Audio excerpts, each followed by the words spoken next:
poppin', gang? What's good? What's good? What's good? Hold up. Let me close this out. What's poppin', gang?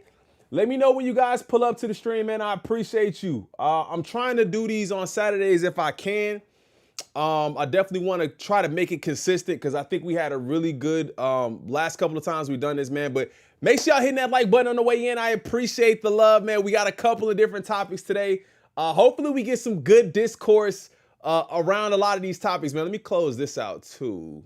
Let me know when y'all pull up, man. Who's here? Kalani, what up? Ms. Hummus, what up? I see you. Is that El Rico? What up? Who else is in here, man? King Hammer, I know you're gonna pull up to the stream. What up, gang? Who else in the building, man? M. Reed, I see you. Hold on, I seen a couple people pulling up in here already. Look like some of y'all got out of there. But I seen a couple of y'all pull up. Make sure y'all tap in with the link if you guys want to join the conversation today. Tap the link. You guys will be entered into a room, and I will see you guys. We'll start off with maybe a couple of people in there and just kind of have a conversation back and forth. Lanice, what up? Patricia, what up? I see you. Are we having a convo? Yeah, we having a convo today. We having a convo today. M4, what up? I see you. Isaac, what up? Oh, Isaac, you know you got to pull up too. Steve, I see you. JP, what up? Make sure you guys are hitting that like button. It really helps out the stream so much. This week, we haven't really gone live crazy, man. We dropped a bunch of videos this week. I don't think we've gone live. I think we went live maybe once this week. We're going to try to get back to going live a little bit more regularly next week. But I feel like the conversations we've been having been a little bit different this week. Judy, I see you. Jordan, I see you. Let me get set up. I'm putting my daughter down for a nap. I already know how it is, gang. I already know. Sutho, listening for real, but about to play Retro Bowl on a couple games. I see you. Let me know, man. All right, man. So we got a couple of different topics that we want to tap into today. I'm going to pull this over here till we get some people in here. Make sure you guys hit that link if you guys want to join the conversation. Let me turn my cam on so y'all can see me in there.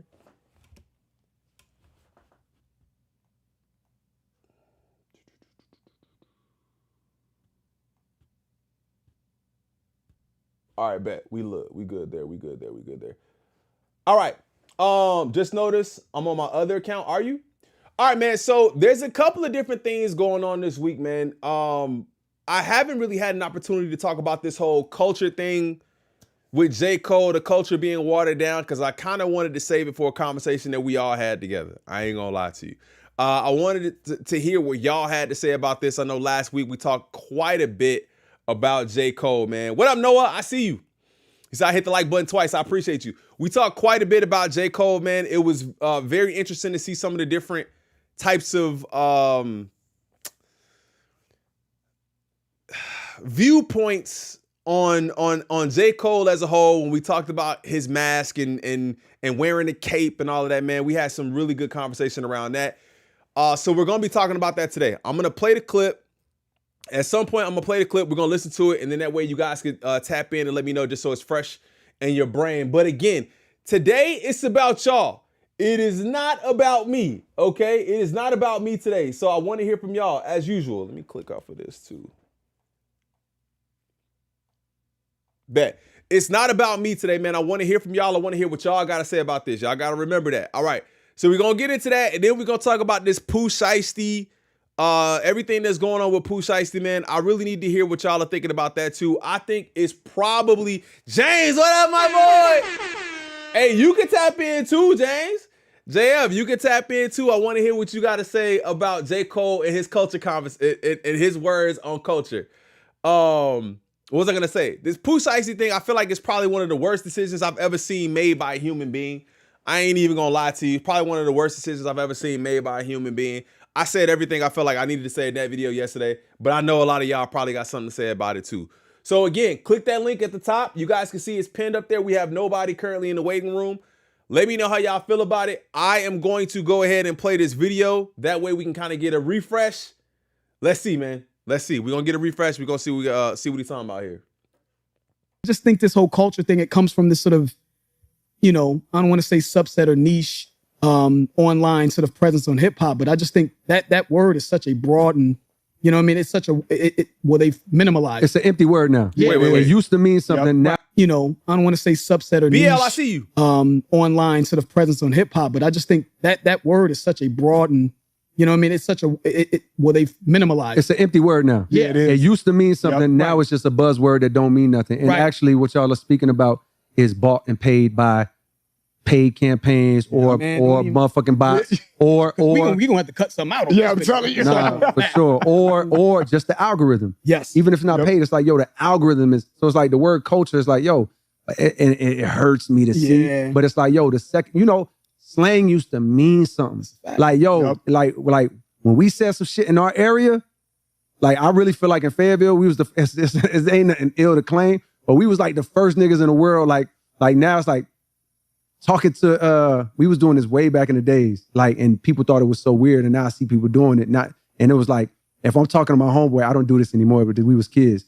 Like, I'm talking to my homeboy, and I'm like, bitch, you boom, boom, boom. It was bitch. Yeah. That was our thing. Like, bitch, you crazy as hell, boom, boom, bitch. Now that shit, when I went to college, I had to damn near scrap a few times. And niggas like, whoa. Another thing is like in Fayetteville. New York too. New York is a little exactly. Like, hey, what? Yeah, even in Carolina, in certain cities, niggas like, what the fuck you say? I'm like, oh, my fault, bro. We from Fayetteville. Like, we just talk like that, boom, boom. Right. Or like, what's good, Bo? Like, it's certain words that were just Just like colloquialisms. Is that what we say? Just like we used to say Joe to everything. Everybody in Chicago was Joe. I don't necessarily see how that ties into the culture being a buzzword thing. I maybe I'm missing it. I have to listen to that again. I don't see how that's. I think some people. Well, that's more along the lines of like, yeah, culture just reduced to slang. Okay, that's what it sounds like. That's what it sounds like. Yeah, bro. I had something I was gonna say about that. Damn. Yeah, boom, boom. Right. Or like, what's good, Bo? Like, it's certain words that. Oh, I was gonna say. I feel like sometimes, not necessarily.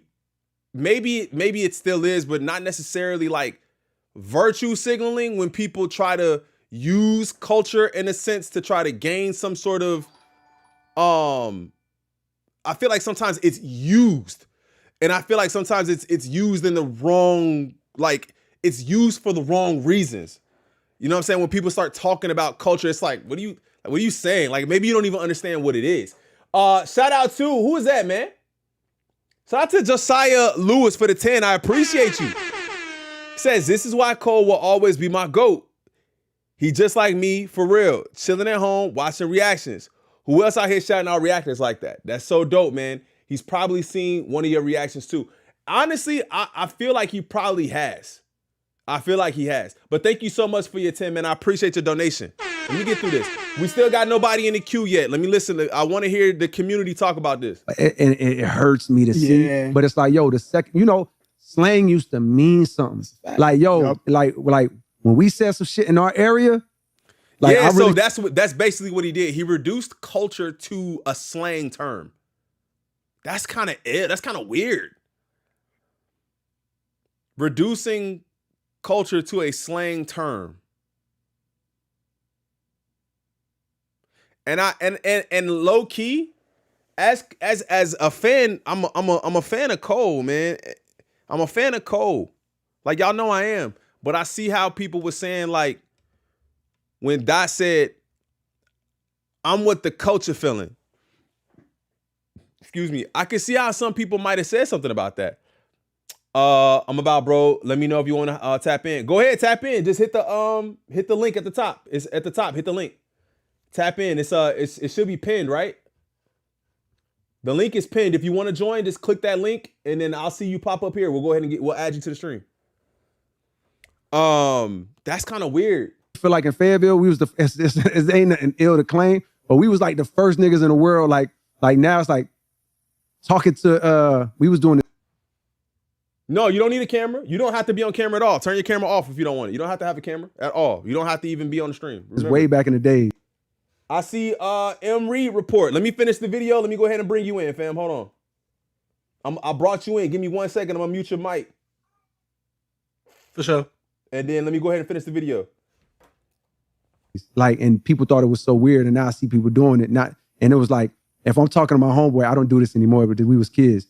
like I'm talking to my homeboy, and I'm like, bitch, you boom, boom, boom. It was bitch. Yeah. That was our thing. Like, bitch, you crazy as hell. Boom, boom, bitch. Now that shit. When I went to college, I had to damn near scrap a few times. Cause niggas like, whoa. Another thing is like in New Fayetteville. York too. New York is a little Exactly. like, hey, what? Yeah, even in Carolina, in certain cities, niggas like, what the fuck you say? I'm like, my fault, bro. We from Fayetteville. Like, we just talk like that. Boom, boom. Right. Or like, what's good, Bo? Like, it's certain words that were just ours, right? Right. And it's certain words that was just belonging in New York. And it was, and nowadays, it's certain words that like black women make popular, right? Because it just started. It's tea, it's this, it's clock it, it's motherfucker, whatever it is. But my point is like, because of culture, which is really just the internet, right? Now a word don't make it out of black women's lips more than the culture, which is really just the internet. It's this, it's clock it, it's motherfucker, whatever it is. But my point is like, I'm sorry, because of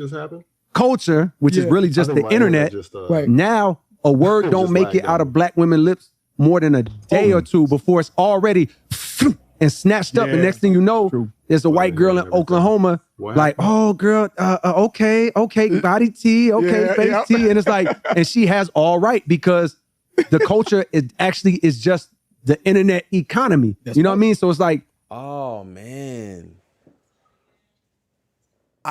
I feel like, hold on, let me bring y'all in. My bad, gang. Let me bring y'all in because I'm about. You good? Take your time. I feel like he's saying. I feel like he's trying to say something, and it's not. That's not the way I'm seeing it at all. Ms. Hummus, what up? Let me bring you in too. Hold on, let me bring you in too.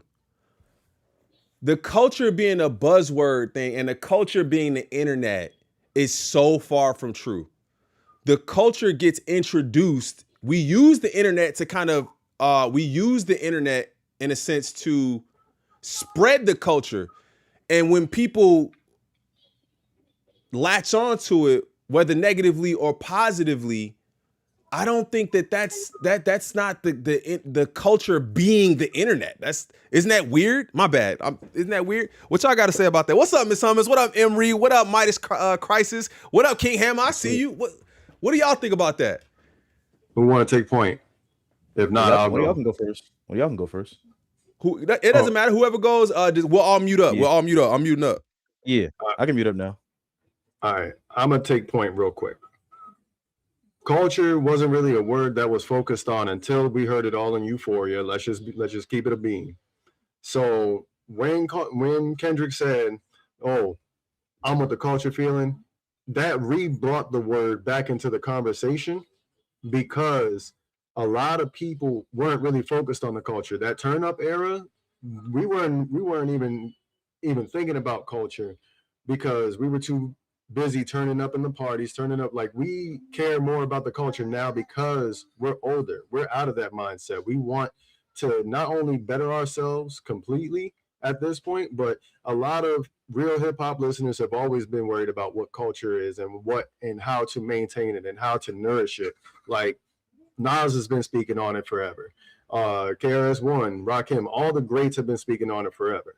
But that whole turn up era, it skewed away from culture because that's what's truly important. Culture is the substance of what makes hip hop great. And they're now trying to turn this word into like, oh, it's just a playoff, or it's just something that this is our birthright. This is what we have cultivated for the last 53 years. And that word represents us, because without hip hop culture in America, how dry is it really? Right. And I think, we even had some people saying, how is the culture not the internet? And it's just like, I don't know. It can't be a buzzword. I don't appreciate J.Cole for saying that, because he was worried about culture in a couple of his tracks, a couple albums back. And me, I listen to hip hop. He was talking about how he always wants to make sure that the culture is maintained and nourished and whatnot. He wants to be one of the people that feeds it. But now here he is, a week ago, saying that it's just a buzzword now. No, this is our lives. These are our struggles. There's people that's over there feeding their kids and struggling to pay bills, listening to your music, and you talking about it's just a buzzword. That's disrespectful. Like, we brought you up. The culture brought you up. But here you are saying that it's just a buzzword. No, we looked up to you. You were a hero to a lot of people. And a lot of respect has now been, honestly, it's been diluted. Like, I can't take any word that he says seriously because I don't know whether he's lying. I don't know whether he's speaking the truth. I don't know where Cole stands. And, you know, as a man that is very big on keeping your word or keeping that ace up your sleeve, he's not in my deck. That man is a joker. I'm gonna let somebody else speak. Go ahead, Miss Holmes. Go ahead. You got it, sister. You got it. Okay, so your goat needs to go outside. He needs to log off the internet. He needs to go outside. He needs to go and do his homework because the hip hop culture comes from Black culture. Yes. I did a video on this the other day. I can almost guarantee you J.Cole didn't wake up early in the morning with his mama playing oldies and clean the house before he can go outside. I guarantee it. He didn't grow up listening to Marvin Gaye and watching Soul Train, and you know what I mean? There's just certain things about us Black folk that make us Black folk. And it kind of sucks. I've never really been a fan of Cole, but I've never really disliked him. Now, I mean, that saying it's a buzzword is crazy. And you know what else? By him saying that, he's reducing the word culture the same way they did woke. If you know, you know. If you know what I'm doing, you know what I'm doing. So, in a sense, he's aligning himself over there. Because what do you think the Aiden Rosses and the DJ that don't spin and those on the other side are going to say? They're like, see, culture is, it's not culture. It's just something they started using after the battle. No. Right. Okay, I'm going to come. No, go ahead. Do your thing. We need this. This one right here, we need this. You got it. Because it's like you're reducing every struggle, everything that we built. The hip hop culture comes out of suffering. They pumped our communities full of drugs, got a liquor store on every corner. They made sure that we had food deserts. And then the police brutality, the war on drugs, and he's not even that much younger than me. He's like 6 years younger than me. That young man needs to go back and take some history lessons. Because the fact that he could say culture and the internet and then make somehow like try to tie that into Black women saying tea or clock it. What? And that's not even Black women. I'm pretty sure that's part of the LGBTQ community. I've heard that too. Who started the clock it. So, and like, oh, Lord, baby Jesus. Okay. I'm done with my rant. No, you good. You good. You got it. You good. Yeah. Who I was wants gonna to- make a point. Go ahead. Real quick. First and foremost, I think J. Cole needs to stop speaking from a point of intellect. Or you know what I'm saying? Like he tries to come off like he's teaching or preaching, and he's already told us that he doesn't read.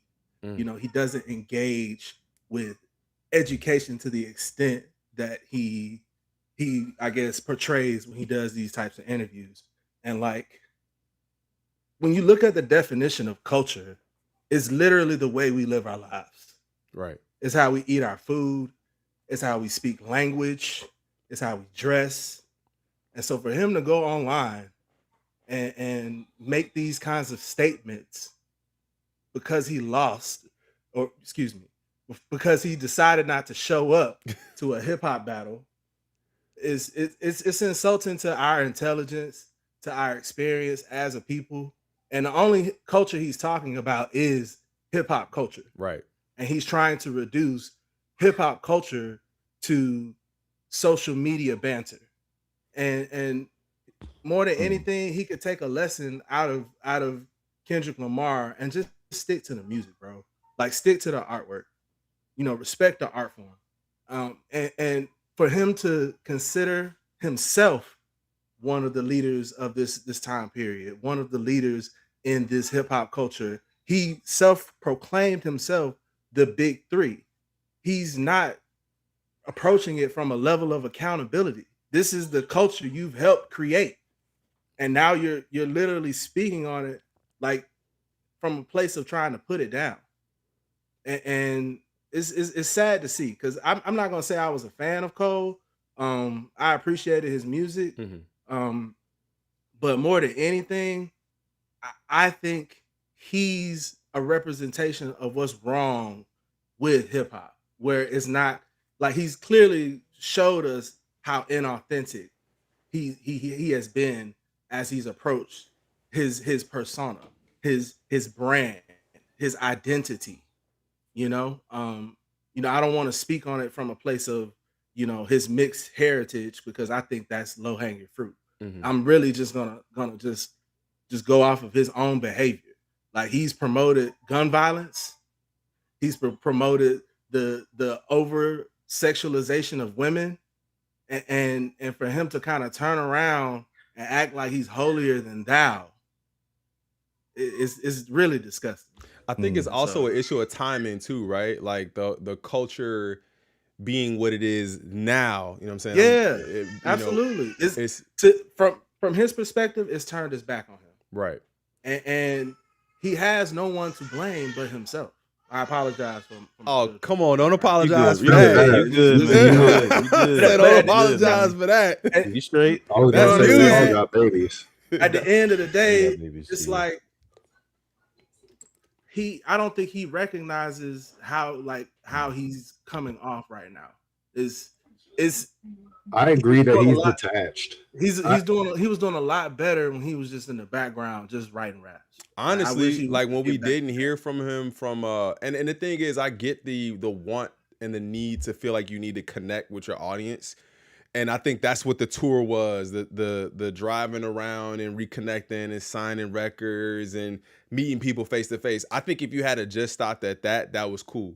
Because he told us, I stopped doing interviews because I seen, I peeped how they profit off of racial stress or whatever. And that, to me, I'm like, okay, I see what you're saying. You don't want to give anybody any power that you don't want to give them. But then when you go to these platforms and then it's like, it really is unfiltered. And I think that's a part of it that's like, okay, cool. That's how he feels. And he's being truthful in how he feels. But then we get a chance to kind of remove a little bit of that veil, in a sense where we don't know your thoughts on culture like that, other than what we hear in music. So now you're telling us culture is a buzzword, or is culture is a buzzword, which I think I don't even want to shoot him any bail. I just think his example that he gave in that interview that was crazy. Of the culture that he comes from is him calling his other friends the B word. Yeah, that's tough. Because that was never cool. Ignorant. Has that ever been cool? Where you at? Where you from? I don't know what to say about that. That's just really ignorant. Y'all know where that's cool at anyway? I ain't never. Nah. No. But he, like, the fact that he thinks it's cool is just very telling. Like, he was like, oh, this is what we used to do. Just like, bro, like, you could have kept that. You call a grown man, you know what I'm saying, from anywhere. I don't care. You just don't play like that. But I think that's also a culture thing where we just don't play like that. You know what I'm saying? All right, JF, I see you in here, man. What's up, man? Bro. How you feeling?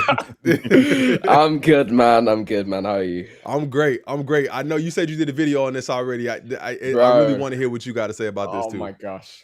I did a video about not really this culture discussion, because I did a short, which wasn't short. It was almost 6 minutes.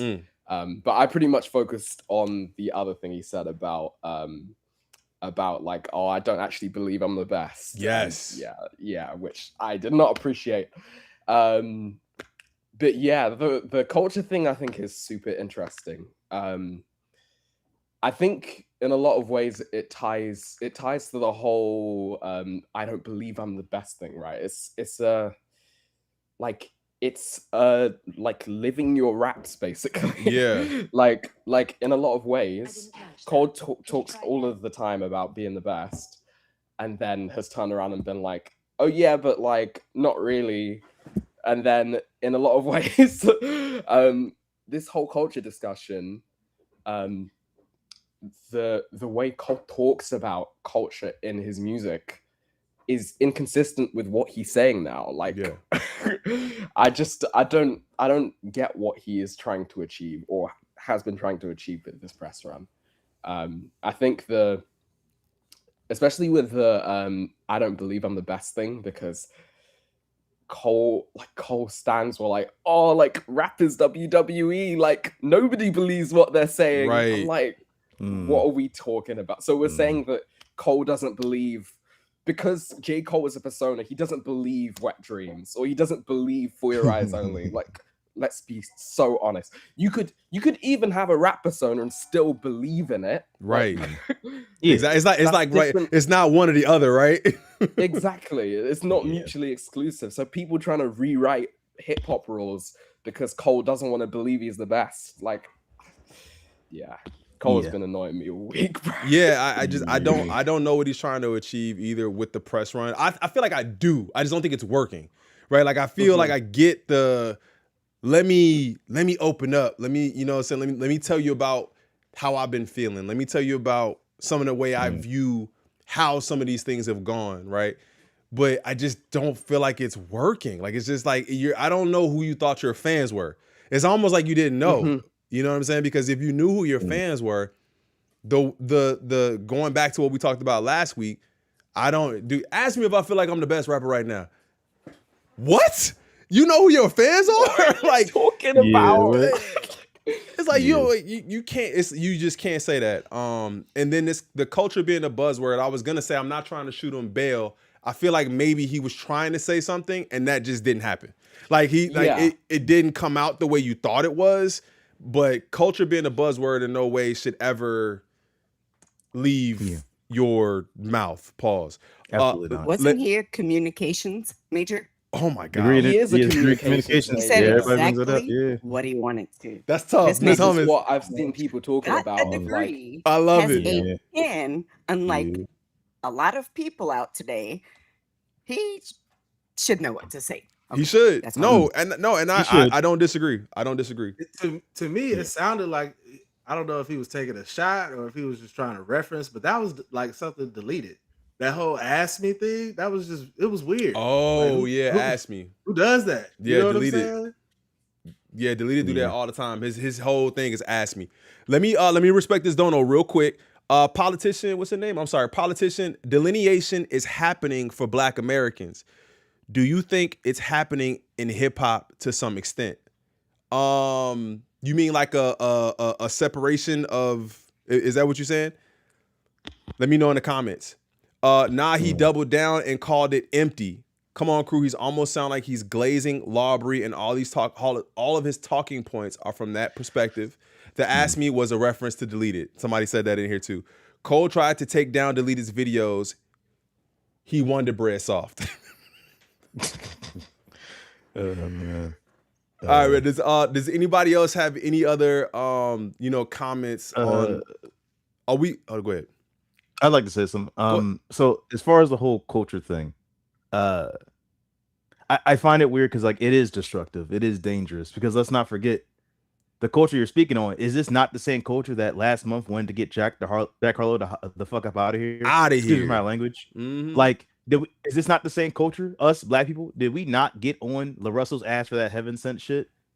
And let's not forget also, Cole has been on a press run of not one, not two, but three, but four interviews. And then I think the worst, the culture thing is bad, but I think objectively, in my opinion, the worst thing he did was the whole Diddy thing. I don't know how any Black woman can't feel insulted by him saying he didn't want to kick him while he was down, when there's a literal video of Diddy doing what I could say he's doing, which is kicking a woman while she's down. Yeah. Literal.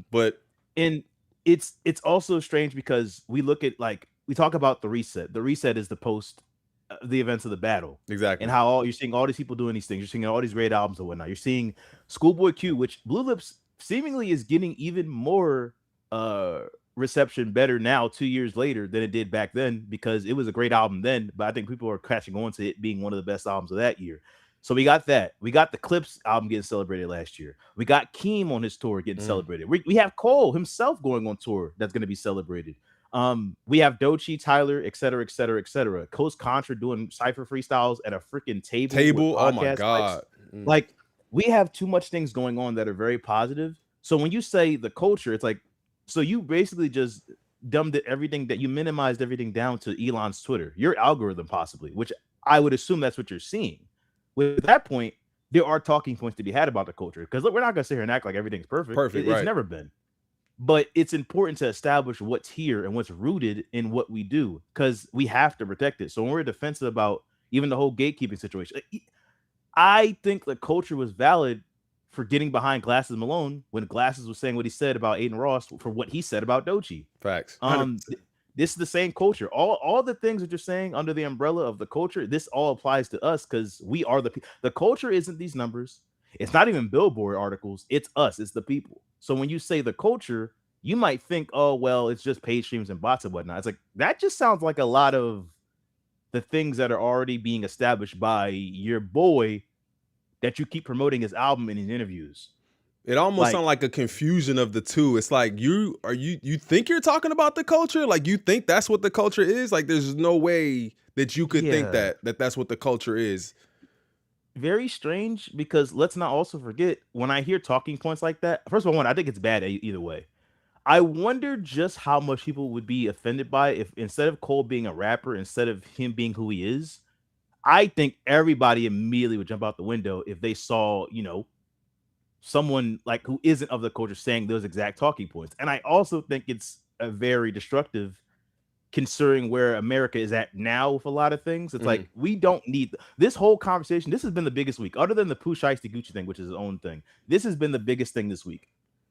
In a world where we have this many talented artists putting out this many great pieces of art, we don't need conversations like this. And if we have to, I just think there's better ways to go about it. I'd even think that because I've seen what everyone else said as far as like Curtis and Jalopy and whatnot, and I thought they made a lot of great points, because like all I kept thinking was about like this reminds me of what happened last year. People said, oh yeah, thanks to Kendrick, hip hop's no longer on the Billboard charts. It's like, wait, why do you even care about that? Right. Like, first of all, they changed the rules. They actually changed the rules to get Luther off the charts anyway, because it's been on there for so fucking long. Excuse me for my language again. No, you good. But it's like, so now we're gonna say hip hop doesn't matter because it's not on a bill. That sounds like some, dare I say, validation. I was gonna say, looking for validation from and it's like, we don't like, we are the people. Who cares if a Shawty Low song from back then was on the Billboard charts? We were snapping our fingers and dancing. We were doing our thing. Who cares if like whatever song from the South, whatever song that was in Philly being played back in the day with state prop, like, as long as we're happy and we're making the music that we're making and we're able to thrive and create our culture that everyone loves to take from, then yes, we will always be that. That will always be a thing. That will always be how it goes. So when I hear him talk about these people or these bots, these paid smear campaigns, it's like, yeah, that's a thing. But did you just forget everything else that was beautiful about it? Like, did we just sideswipe everything else? That seems kind of dismissive to me. To be honest, that's the culture of Billboard. The whole bots and the paid campaigns. That's corporate activity. You know what I'm saying? So he's confusing the two. Kind of sound like he's talking like a boss, like in a sense, like where I'm seeing things from a different level. You know what I'm saying? I'm looking at things differently, where it's like he's losing sight of what it means to be fully engulfed in the culture. That piggybacks off of what Ms. Hummus said earlier today. You know, I see you got something to say. Go ahead. I just think it's funny. He didn't mention the lawsuit at all. He's like, I hope white man goes crazy.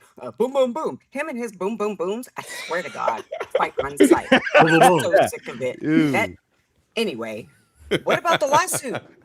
And that to me tells me he's out of touch with the culture. And then he said that he grew up with his parents playing dominoes and spades. Ain't no way. No way.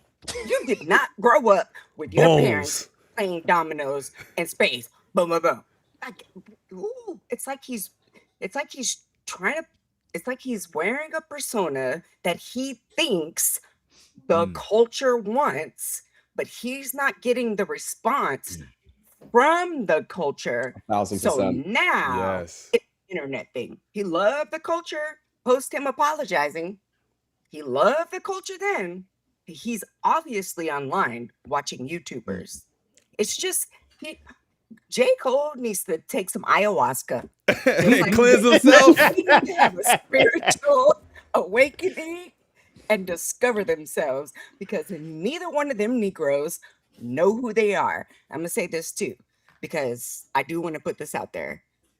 I don't know how it feels to be a public figure. Right. I don't know how it feels to walk through life and be humiliated the way that Drake was by K-Dot, and for J. Cole to be drugged through the dirt after apologizing. So I do want to be sympathetic to that. However, ... it would be easier to forgive them and have empathy towards them if Drake wouldn't have sued. And then J. Cole says that when he says he's the best, it's a cape. So it's a persona. Who said it? I think Screw said it. I don't know who said it. It's more like what do you say? The cage fighting. I don't watch that stuff. But yeah, you can like talk MMA. big talk. MMA. Yeah. It's like MMA. Like you could talk a big talk and exaggerate, but when you get in the ring, it's on like Donkey Kong. Right. It's not WWE. So Jay Fold, sorry, crew, I know that's your boy. Jay Fold is just he just needs to get it together. And if you're wearing a persona when you rap, you bet not say you the best. He can't anymore. He literally can't anymore, because now not only do we have the apology, but we're just gonna be like, oh, that's a persona. Nobody's gonna take him seriously. And it's crazy because it's just all these super highly, we're like focused on when he's saying these things. It's not like he's just saying them like in a random interview where nobody's looking for him. It's like Dreamville Fest, and then, oh shit, Cole's doing interviews? He never does interviews. Let's sit and watch this 2-hour-long interview, the whole world, and pick it apart. So it's like, damn, bro, everybody's focusing on everything you're saying, and then it's just, I don't know, man. It's bizarre. I just want to say, I'm not a stan, because if Dot came out and did some crazy shit. Exactly. You already know. This is 1000%. Making videos and laying in him too. Yeah. This is so true. It's true. But this is what a lot of my content is about, you know. And for those that have seen, like, I'm a promoter of the poetic justice theory. Wait, you got a channel too, bro? Yeah, it's the channel, the M Reed Report. Oh, I'm about to sub up right now. Hold up, Miss Hummins. I got Miss Hummins. I've got a 3-part series on how to decipher poetic justice, where I break it down lyrically, visually, and in context to everything else with all the music that Kendrick has released through that time period. And so I just released my third video in the series, and I got another one coming probably in a couple weeks. But basically, I say all that to say is that Kendrick and, you know, that side, or whatever you want to call it, of hip hop has been moving a certain way, you know, moving with authenticity, with integrity. And they've been doing it the whole time. You know, you could put time. Yo, give me a sec. I cannot hear any of y'all. I'm gonna try to get back in here. You got to go out and come back in. But with what they've been doing, like, you know, I think you could put Tyler in there, Mac Miller, you know, a couple other folks. But J. Cole probably was in there for a minute, but what he's done now is just like remove the facade.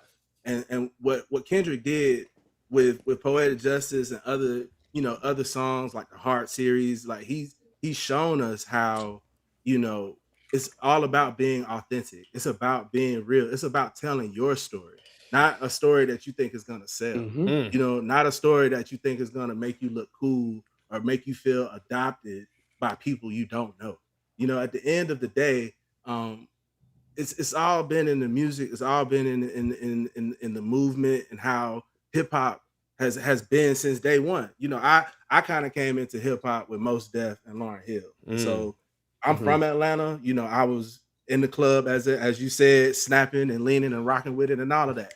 But you know, I understood that there was a delineation back then from what was real, from what was being sold to me. And at the end of the day, I think with what we had with the battle, it took time. It took something like COVID. It took a lot of the Black Lives Matter. It took a lot of things like that happening to our culture for us to kind of remove the blinders and actually see the characters, the artists for what they truly are. You know what I'm saying? And I think absolutely. It's important that we acknowledge that even though we may not have seen it all the time, we have to go back and pay attention to what was being said and what was being done, because it's historical. It's the type of thing that we're going to talk about in lectures and colleges and universities when we talk about the history of hip hop 20 and 30 years from now.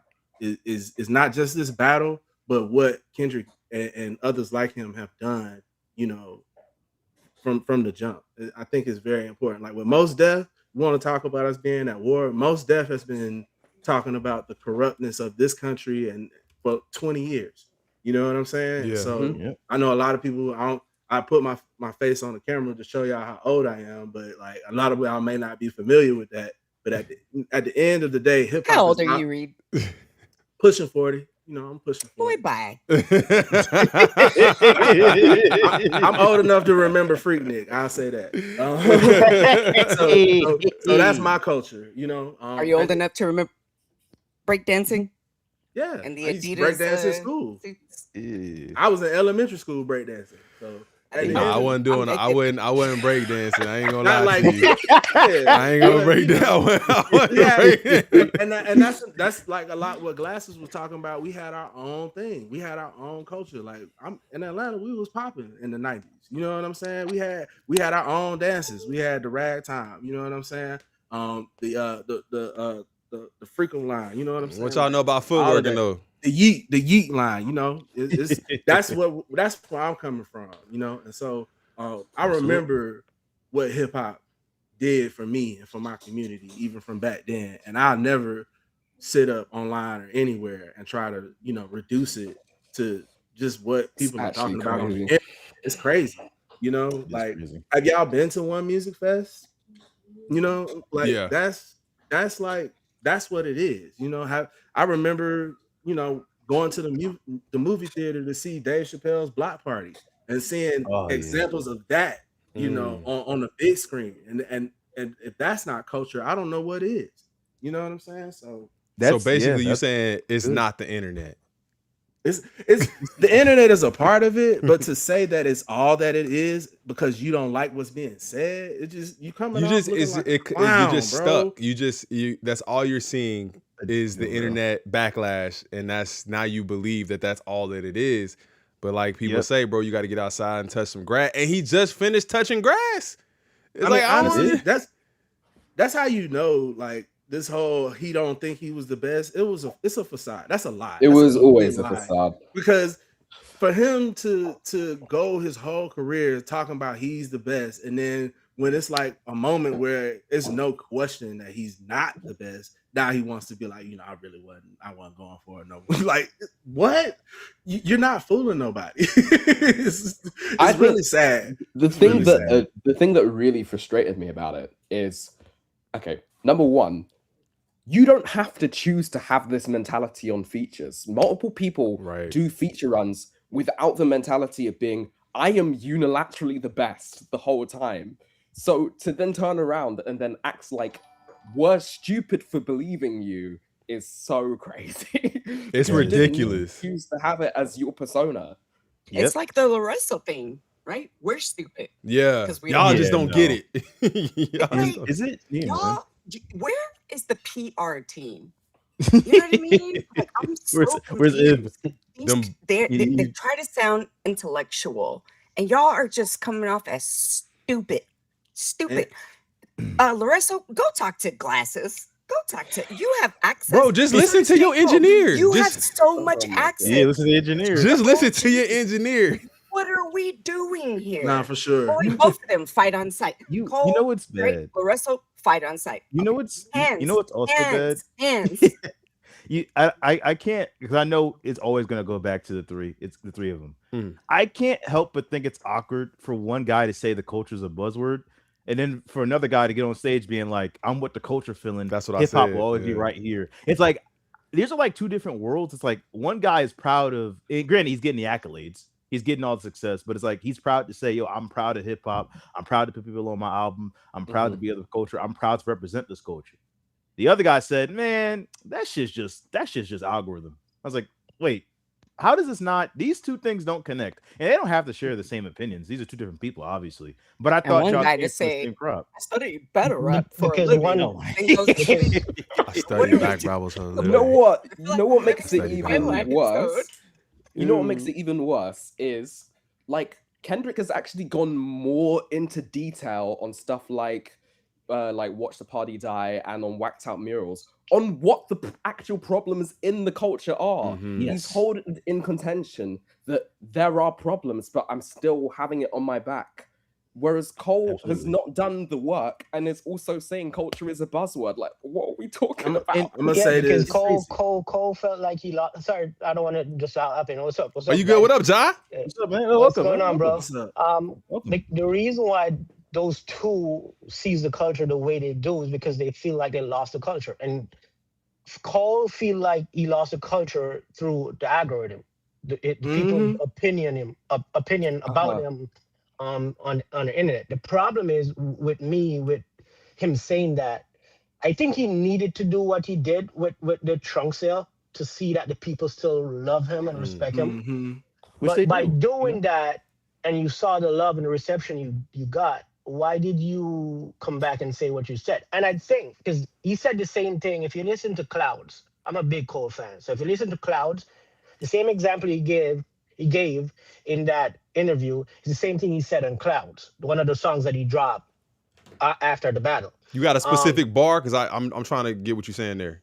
It's the same. The same example. He spoke about. What you mean, like end girls, of the second verse? The girls, like white girls taking the slangs and won't invite the black girls. It's the same thing in Clouds. If you listen to the song, it's the same exact thing he said. The problem with Cole, what I think is like, my first problem with it is when you walk in certain rooms, your tone, the verbiage, the narrative, the things you say changes. Because if you listen to the lead up to the question from Homie, that's their point of view. That's from their purview. They think the culture is, we have lost the culture, or the word culture has been diluted. That's what they think. So it seems like he knew what the platform was about, and when he walked in, he just co-signed it and add to it. You get what I'm saying? So that's what my first problem, because he did the same thing again. I told you last week, he did the same thing when he went to Nadeska, and then when he went to, had one point of view, then when he went to Cam, he found disgust for how the culture treated Drake. All of a sudden, you were like, I was disgusted. You didn't have show that energy when he was around Nadeska, a platform that you know Drake is not really fond of because of Ebro and all them. You get what I'm saying? So that's my biggest. He's so shaky for a dude that's just a grown ass man, bro. You shaky as, man, I don't want to curse, but dude is shaky as hell. You know what I'm saying? And that's my issue. And I think he was trying to explain the exploitation of culture. Right. That's what I was trying to say. Is I think that's what he's trying to say, but it didn't come out like that. He's trying to explain the exploitation of culture, but the exploitation of culture doesn't diminish what the culture is. Yeah, it doesn't make culture a buzzword. Exactly. You know what I'm saying? It doesn't make it a buzzword. It doesn't make it empty. Yes, you could say, okay, everyone. It's just like people saying crashing out, or I remember throughout the battle and watching a lot of these YouTube channels, and diabolical became this trendy word. Yeah. You could say culture, the word culture has become but you have people who really believe in culture. I believe, and they walk the walk and talk the talk. You know what I mean? I.e. the guy that have you on this crash out mission. Because it's crazy to me that Cole is so in self-destruct mode. Bro, dude didn't even engage with you in the battle. You have no reason to be out here doing all the shit you're doing, bro. Yeah. You know what I'm saying? And is this a paid promo for Drizzy? Is this paid promo for, okay, hope Iceman go crazy? I mean, we all hope Iceman go crazy. white man. But you know what I mean, he's in his own way. You know what I mean, he don't even know what he wants to put out. To I be think honest he's with you, just trying to appease everybody, and because of that, he's just standing on nothing. Because, like, I think even when he was talking, especially on the Cam interview about like his relationships with Kendrick and Drake, I think he was like, "Oh, I've not really spoken to them since." And so in my head, Cole saying these things, he sees it as, "Oh, this is me giving an olive branch out to Drake of like, look, I'm co-signing. He's gonna see this. Our relationship is cool." Exactly. He's gonna see this and be like, "Oh yeah, like what? I'm cool with you." But because he's doing this in multiple different situations to play to the room, it just reads as inconsistent to anybody who's taking anything he's saying at face value.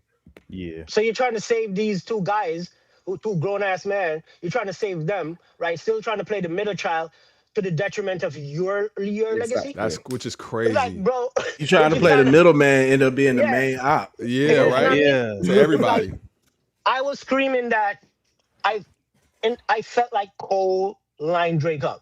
And I said it to a couple of my boys. And they're like, man, no, man. I'm like, if you listen to homie talk, like he seems like you line homie up, right? First of all, you put an album out, right? Y'all purposely leaked a picture with Daylight and Punch when you went to LA. Yep. You purpose. If you didn't want that picture out, it wouldn't have been out. You would not. It wouldn't have been out. You could that link and that connection would have been out because for someone who lives on the internet, you knew what was going to happen when you put that picture out. Then you come now and criticize people when you're fueling you're giving us fuel. You're adding fuel to the fire, and then you complain about the algorithm and people on the internet and buzzwords. Bro, you are adding to it. You're doing the same shit that you accuse people of, accuse the stands, the fans, or just the internet culture of doing. You're doing the same exact thing, my guy. The same thing you did with Birthday Blizzard. You took shots at Drake. Then now you're telling Cam that the entire industry turns on Drake. Pick a struggle, bro. let me respect the dodo real quick. Cam, he says, so boom. I want to start nothing, but Memphis got the best dances. I'm gonna need you to relax on that, gang. I'm gonna need you to relax on that. In Chicago, we be going crazy up here. I ain't gonna lie. We be stepping, we be, you know what I'm saying? We be footworking up here. I don't want to hear none of that. Nah, man. Does anybody have want to rebut anything Josh said, or y'all want to move on to the whole? I had one point to make about something Ms. Hummer said, as far as like how the big three has approached culture over their career.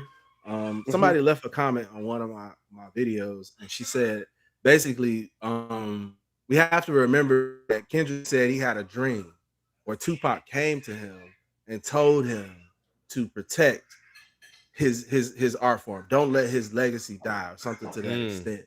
And if we see that, you know, from the moment he changed his name to his name, Kendrick Lamar, he's literally been about everything being authentic, truly from his heart. You know what I'm saying? And he's always been doing it, putting on for the culture, putting on for his city, for his people. Right. You know what I'm saying? So that's what it's been about. And while you could say to an extent J. Cole has done some of that with Dreamville, like I don't know, it still looks a little shaky. Like even with him being called out about not having Jid on the album, or you know, just little things like that, where it was just kind of like, I think Cole comes off a little more self-serving than we like to put on. And Drake, I mean, he's a complete narcissist. He's, you know what I'm saying? And so like while Kendrick has been moving in a way to be as selfless as possible, you know, with just really speaking and taking his stance through the art. You know what I'm saying? Right. I think it's just a, you know, very telltale observation, you know, when you look at it. And I think that sums it up. Like if you're really for the culture and you're really for our people, you know, whether black, white, mixed, whoever, like I think it's a pretty clear distinction of what's right, you know, versus what's wrong. If you're for us and our people, you're gonna defend it. You're gonna stand up for it. Right. You're gonna present yourself in a way that morally aligns with uplifting that culture, with uplifting the narratives around that culture. You know what I'm saying? And I think it's very telltale. Like I don't want to make it like blatant because it has taken some time. It's taken a moment for us to kind of come around and see a lot of these people for who they are.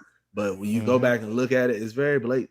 I think his conflict with No Name, him going after her, is like pretty telltale to how far he's willing to celebrate ignorance.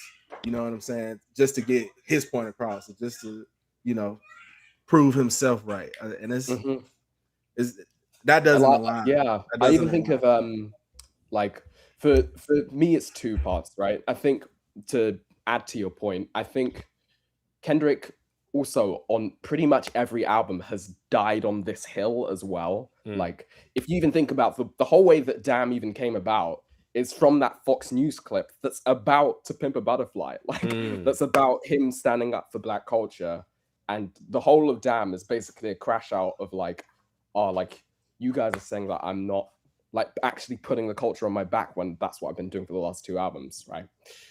And then the other I have a theory about that. I think that's him kind of shedding the savior at the beginning. Yeah. Y'all don't believe me. It's like y'all don't think I'm really this person, that I'm really doing it for y'all, and it's just like y'all just all right. Well, then kill me while y'all at it. Then you know what I'm saying? Y'all might as well just kill me now. Like that's kind of where I think he's coming. 100%. I'm gonna interject real quick. Go ahead. I don't think you got it. I don't even think that Kendrick is trying to do anything. It's in him. Just like when Glasses Malone went off on Aiden Ross, it's just a natural reaction. 100%. When you're Black, when you're from the hood, when you have experienced things. I don't even think that he's like, I'm gonna die on this hill. I mean, I know he prayed in 616 in LA because he knew he was about to destroy the light bright. But I'm just saying, like, when it's in you, it's in you. That's why I created a channel. And there's a lot of people like, Miss Helmis, think about your mental health. I don't care.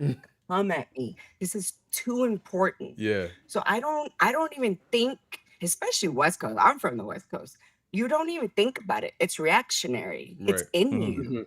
And I refuse. Like, y'all, hip hop is the last thing we have left. They have taken everything. Literally. We cannot let this happen. And I just think if it's in you, it's in you. Right. If you're from certain places, you're from certain places.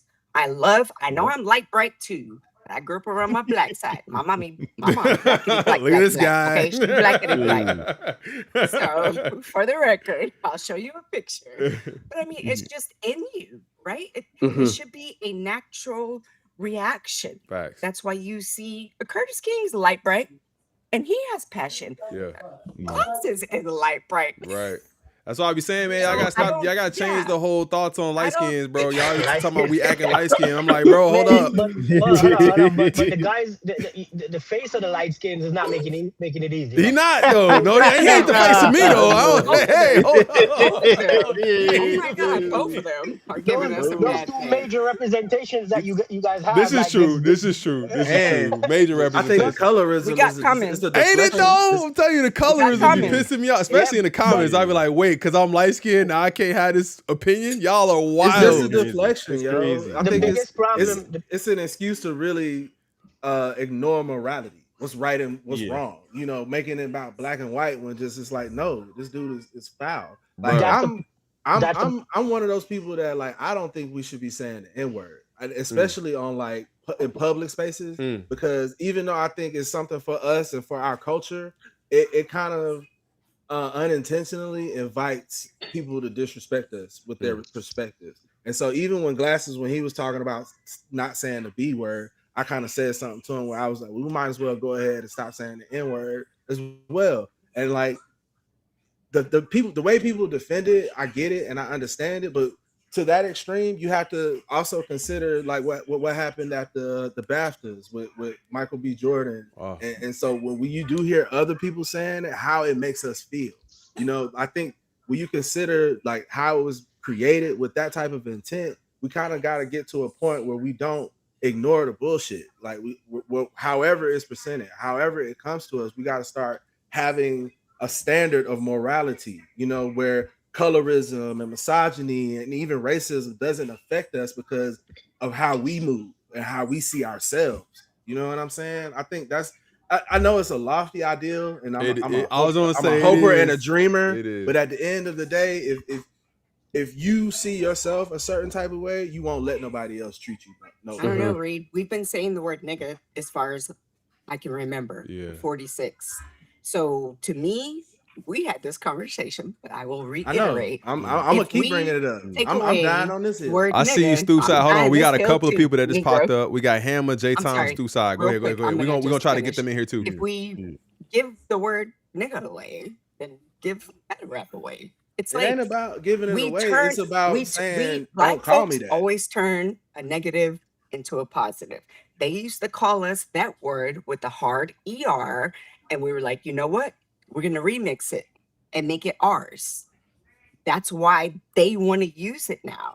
It's like, I told you, that's our superpower. That's Black folks' superpower. And I agree, that's your perspective. But what I'm trying to tell you is everyone doesn't share that perspective. I honestly believe I get you. Other people see us using that word, and whether they want to call us that word or not, they think that we think of ourselves as the way that word was intended. But they're going to think that anyway, Reed. They're going to. You're not going to change. Honestly, if someone sees us as that, you're not going to change when their you consider mind the examples of like Pooh, Shiesty, and even Drake and J.Cole, like, and I'm bringing this to a point because when you consider how much J.Cole uses that word because he thinks it makes him sound cool, you know what I'm saying? Like that is my point, is that you don't have to say it. You can choose another word. I've just like Kendrick on To Pimp a Butterfly said, we could say Negus because that is an ancient African word. I've also introduced them to my lexicon, another ancient African word, netter, and it's just NTR, and it flows. You know what I'm saying? But it's just a personal decision. But I think it's also a form of education too. Decision. It's also a form of education. If people, if people knew, you know what I'm saying, like, and it is read books, do research, right? We say that about everything. But I think some people just don't have the bandwidth or the understanding that there are other ways to express. And this is just what people have always known and always done. Doesn't mean that it's right. But that's the mindset. It's like it's always been done, right? And how do you feel about it? Bring that up was just to have us as a standard of morality, with how we address ourselves. Like, we're not gonna let Aiden Ross talk bad about a Black woman. Well, you can't say the same thing for another rapper next week who wants to talk trash about women in general in his music. I think it's important that we have to kind of, hip hop is growing up. We can't fall back on the immaturity of, the 80s and the 90s from what we used to be. I think we got to get to a point where we actually, get a little bit more mature. We have to raise ourselves and raise our children, because even as we grew up in hip hop, our children are growing up in hip hop, and we don't necessarily like the examples that they're getting. Like, I can, as a father, I can see, when my sons, they ask to listen to certain artists, I feel a certain type of way. You know what I'm saying? And, I don't want to keep that experience from them, because that's, how I came into it, but it's still just important to just, knowledge of self. That's really what it all comes down to. And that's my big How do you feel, Crew? How do you feel about the word? I feel words have power, right? I totally understand. I feel words have power, but I also feel if like somebody said, like, if you don't like something, I see, you don't do it, right? You don't have to do it. It's like eating pork in a sense, right? Like, just because I like pork don't mean you gotta like pork, right? You don't gotta eat it. And I won't say nothing about, I won't say anything about what you do. You know what I mean? I think words have power, but I also think people have the ability to kind of make that decision on their own. That's how I grew up. I feel like in my house, just in my home, you know what I'm saying? Uncles, cousins, nephews, and it's, whatever. It's just the way we've always spoken, but that's why I said what I said, right? Like, just because it's always been that way doesn't mean that it's right. But I also understand that that's just, it's almost like a reflex. It's almost like a reflex. I agree. And I think it's important to not say it like publicly. I'm sorry, Reed. I'm going to shut up. Yeah. I understand now, because I use that people, word. That's one thing. Around but like family, on the internet friends. and the music, let's stop. I don't use that word in public. Ever. Sure. Oh, okay. Ever. So that makes sense, Crew. I understand what you're saying now, Reed, especially when these men have a platform where their words matter and the young kids are listening to them. And some of them, especially Drake, most of his fans. So that makes sense. Look at that. She have an epiphany on camera. I appreciate it. Yeah. No, it's okay. And I'll say, you know, we're younger. How I was introduced to this concept was from an older gentleman while I was in college. And it was at a conference where he said, we have to consider how our elders and our ancestors were introduced to this word. Some of them were being oppressed and attacked and being called this word. And you know, whether we acknowledge that or not, like you said, words have power. And when you spell words, you're casting spells. You know what I'm saying? And that's a whole nother. That's a whole nother. You know what I'm saying? Just because you're ignorant of the spiritual energy that you're presenting or that you're expressing with your words, because in the beginning was the word.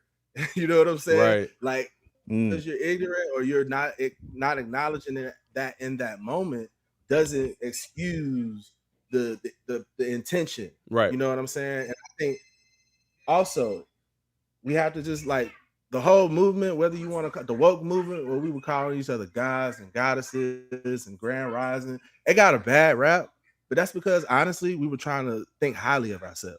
And what was the rebuttal was like, man, you ain't all that.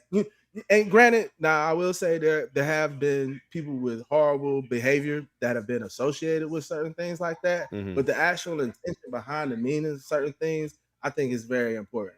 And to kind of just throw it by the wayside because we don't know no better or because we don't want to see better for ourselves, it's almost depressing.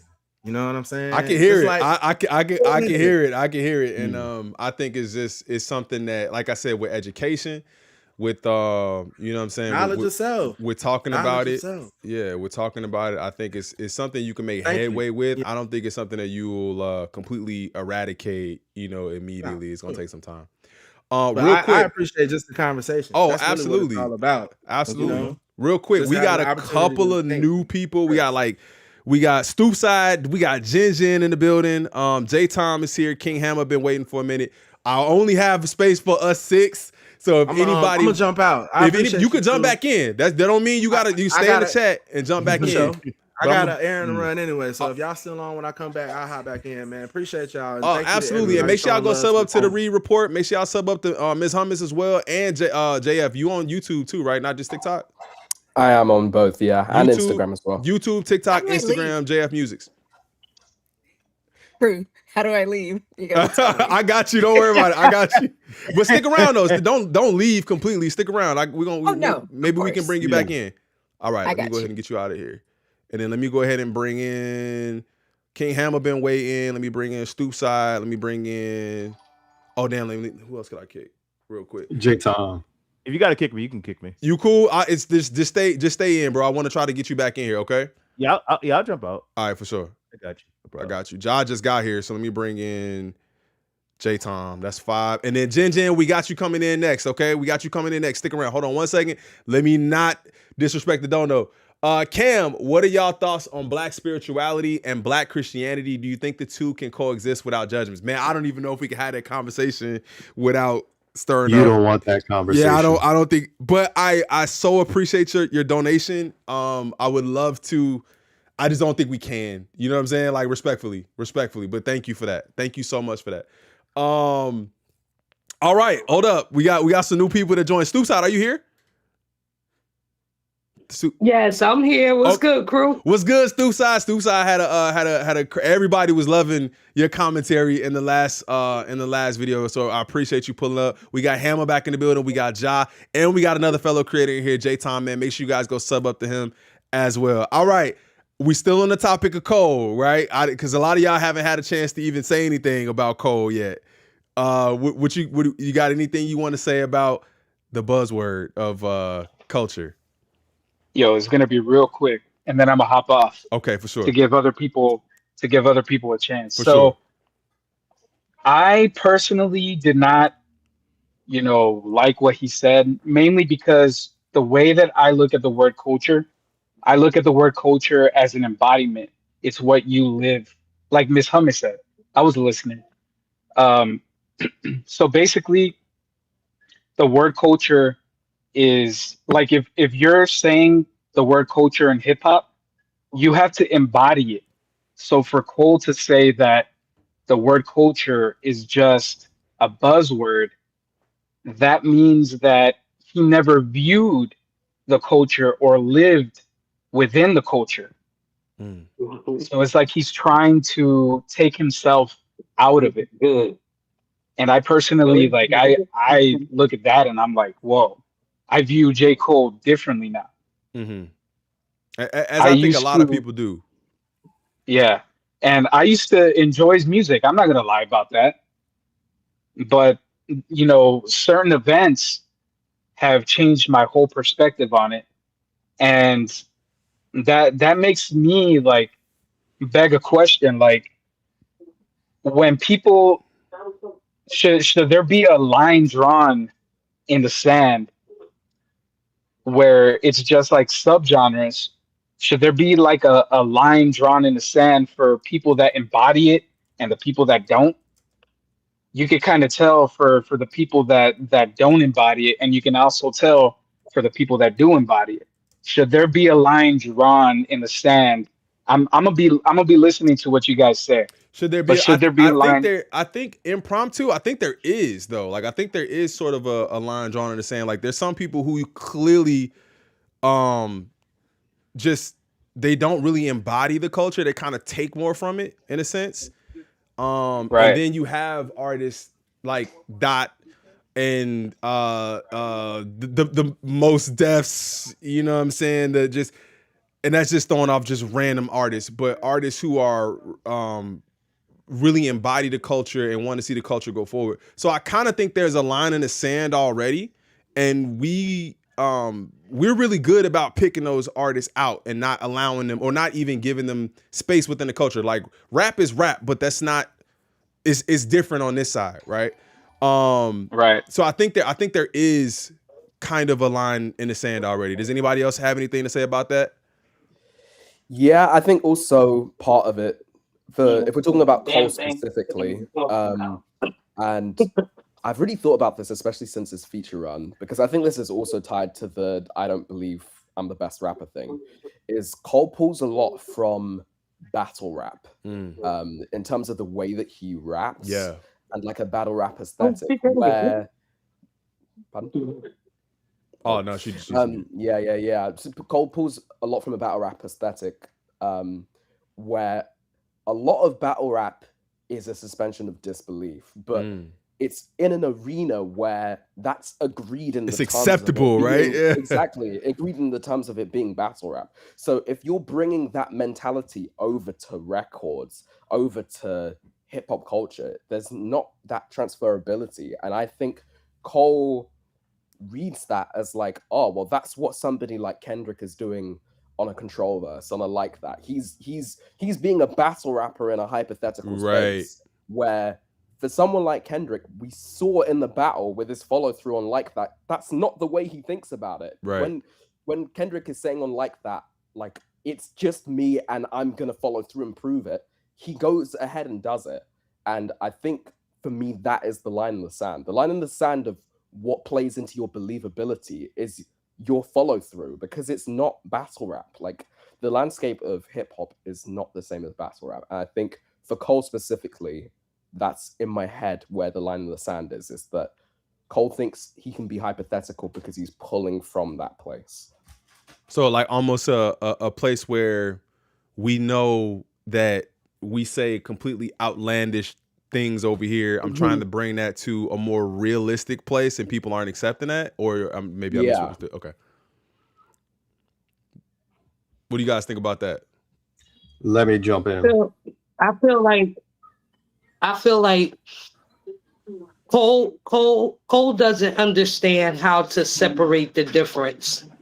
When he talked about the culture in that regard, he's referring to internet culture, and I think he should have clarified that, because that's where his motivation is coming from. Yes. Cole is too busy listening to what the internet says. Cole is too busy worrying about what Twitter fingers are doing. instead of actually looking at the true culture of hip hop. Jay-Z, although I didn't agree with all his takes with his GQ interview, there were some major factors that I did agree with, that there are 4 components to hip hop. 3 of them, yeah, we really don't see it around much, but we still got one aspect of it. And it goes back to me saying, like, Cole just doesn't understand where he stands at. He's been on this journey for so long and still have yet to identify himself. And I think that's the biggest problem with him and Drake altogether, is that they have this complex about them where one wants to be a people pleaser. The other one really doesn't care about the fans. He just wants you to show up when it matters to him anyway. Like, everything that's going on within the culture right now, and I speak on it as a whole, the culture as a whole, whether it be us, like it just in the hood, anything, the culture itself, I blame us for the state of it. Because we're the only one culture that is so inviting to everything else. Somewhere along the line, we forgot what it was to be real. We forgot what it was for our artists to be authentic. We accept any and everything right now coming out. I wonder why that is. I wonder why that is. Is it like just is it like a need to grow and like just be all encompassing and just almost like everybody's welcome? You know what I'm saying? Or I wonder what it is. I think that has a big factor to deal with it, is wanting to be all encompassing, is that we want to have different aspects of hip hop. We want people to contribute, and I'm not taking away from that. My thing is, look at what we've already invited in. We've had more killing in rap. Oh my God. With the state of it now than we ever have in past history. I mean, we really got our rappers out here really thinking that they king of New York and running up in studios, holding CEOs at gunpoint, forcing a signature.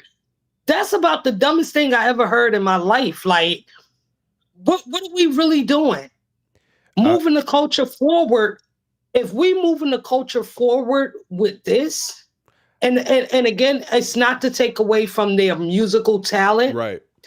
But it's going to say to their character and what it is that they have truly brought into hip hop. Yeah, they brought a musical aspect, they brought a different sound, but they also brought within it chaos. How much they of the also streets brought within it, right? That's what I was gonna say. Like, I feel like I wonder what the best balance of streets and music is when it comes to portraying something in hip hop. Like, we want to hear about the streets, right? But I feel like at some point, like, I remember even because in Chicago, the drill rap and everything, at some point it seemed like it was 70-30, like 80-20 streets and 20% rap versus, you know what I'm saying, maybe you're flipping it, or even closer to 60-40, 50-50, where we're still getting the street element to it, but it is about the music at the end of the day. I think when that balance tips in the opposite direction, it's not good. It's just not good for rap, hip hop. Right. My thing is, again, we've allowed so much. We've been okay. We've been complicit in so much, and now for us to be appalled with the things that are coming out with, our favorite rapper out here talking about he don't even believe he the greatest. Why did we believe it? We got another one out here like really trying to sue hip hop.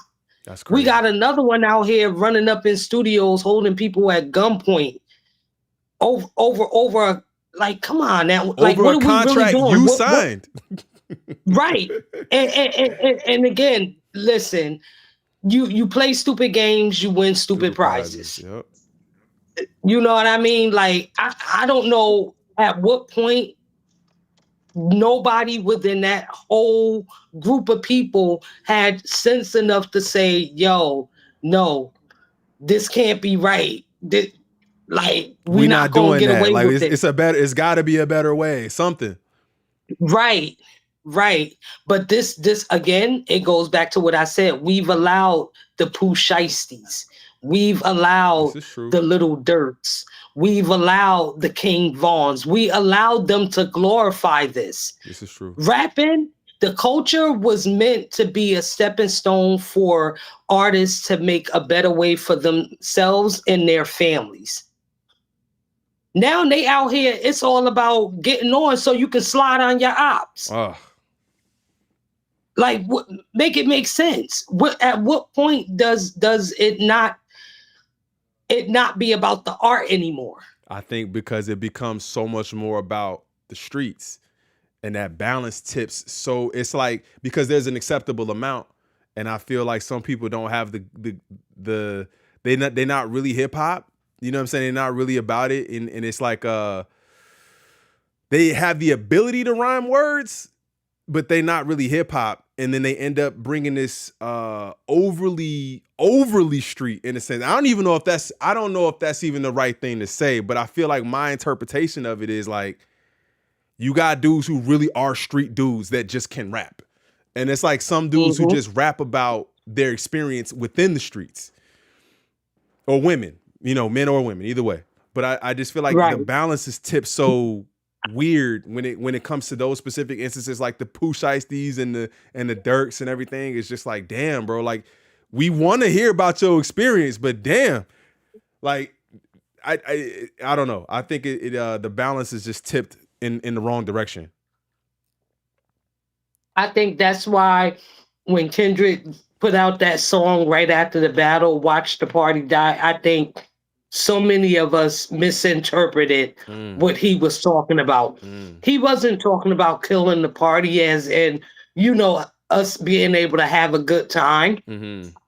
He was talking about doing away with all this bullshit that became hip hop. Yes. That's what he was talking about. Getting rid, don't get me wrong, like, at a point in time, trap music was where it was at. Yes. But how many lives have we lost behind that music? Too many. You know what I mean? Like, we don't want to take away aspects of hip hop, but if it's taken away from the essence of the culture itself, what's more important? that particular genre of the music or the culture as a whole? Because my opinion is the culture as a whole is what needs protecting. Oh, of course. We need to weed out the roots and allow it to go back to the essence where lyrics mattered, where stories mattered, where relatability mattered. How many of us can say that we can relate to our favorite artists? You get what I'm saying? How many of us can say that we go in the clubs, popping bottles, making it rain hundreds and hundreds of dollars? How many of us can say that we're doing that? Right. No, we can't. I can't relate to that. That's why I tell any person who's trying to talk to me about hip hop, about the state of it, listen, unless you can talk to me about incarcerated Scarfaces, you can't talk to me. Unless you can talk to me about that purple tape, you can't talk to me. Unless you can talk to me about what it meant to really have to put your music on CDs to really see who your fans were, you can't talk to me. You feel me? That's why, I'll go back and forth with anybody, but at the end of the day, if your argument ain't carrying no weight, if you can't talk to me about soft Bronx, just lyrical anthems, that we came up on. If you can't talk to me about some of the hottest groups before any of these other ones that we got today, if you can't talk to me about the pioneers of this hip hop thing and the evolution of it, you can't talk to me about hip hop. That's why, I was talking to somebody, and when I said the purple tape, they was like, "What purple tape?" What? So my question is, Stoop Side, when are you starting the classes? Because I feel like you're gonna have to start. You're gonna have to become a hip hop life coach. You're gonna have to do one of these online classes and start teaching the people.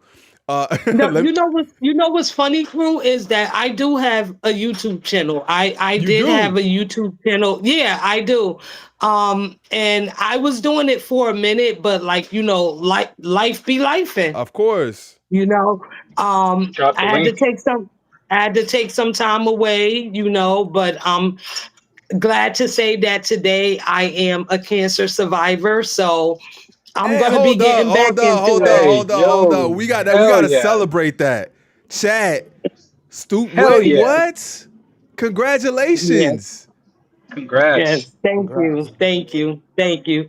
That, you know, so that's why, like, if you go to my channel, you know, you'll see that it was like an immediate cutoff. What? And you know, that's because, you know, I had to take care of that. But listen, God is the ultimate doctor. God is the ultimate doctor. He has the ultimate say. So I'm here to say today, yes, I am a cancer survivor. Hey, and W Stoop Side in the chat right now. I'm going to be getting my channel started back and everything, like in the next couple of weeks or so. I'm going to be relaunching. So, Pooh, I would love for you to be a guest on the channel. You know what I mean? Like that. I think that'd be awesome. You know, like I want to premiere some new music from an unknown artist. Okay. So, you know, get your input on it. I think that'd be dope. I'm there. Yeah, you ain't got to do nothing but hit me up. I'm there. Instagram, wherever. Instagram or email, whatever, hit me up. I'm there. Don't even worry about it. Like, absolutely. I'm still, we on W Stoop Side in the chat, bro. Cancer survivor, man. That's amazing. My wife works with in cancer. She works in oncology out here too. So Listen, tell her she don't know it yet, but she's an angel. Oh man, thank you. She was listening. She said you was cooking last week, so she told me to make sure I cut up that video and have you out there. I was like, I got you. I appreciate it like that. I mean, that was dope. I really felt it. I'm glad that you did it again because we need to get the culture's feedback on how we feeling. We getting everybody else's reaction from Hollywood. But when it comes to how the culture really feels, they need to take it to the people. And I think what you did with this is going to set a precedent. I think this is going to be something that really catches on because you're giving people a platform to voice their opinions. Yeah, they can go do it on their own, but conversation is much more productive when it's a one-on-one. When you have objectivity and everything, you know, everybody can voice their different opinions and get feedback.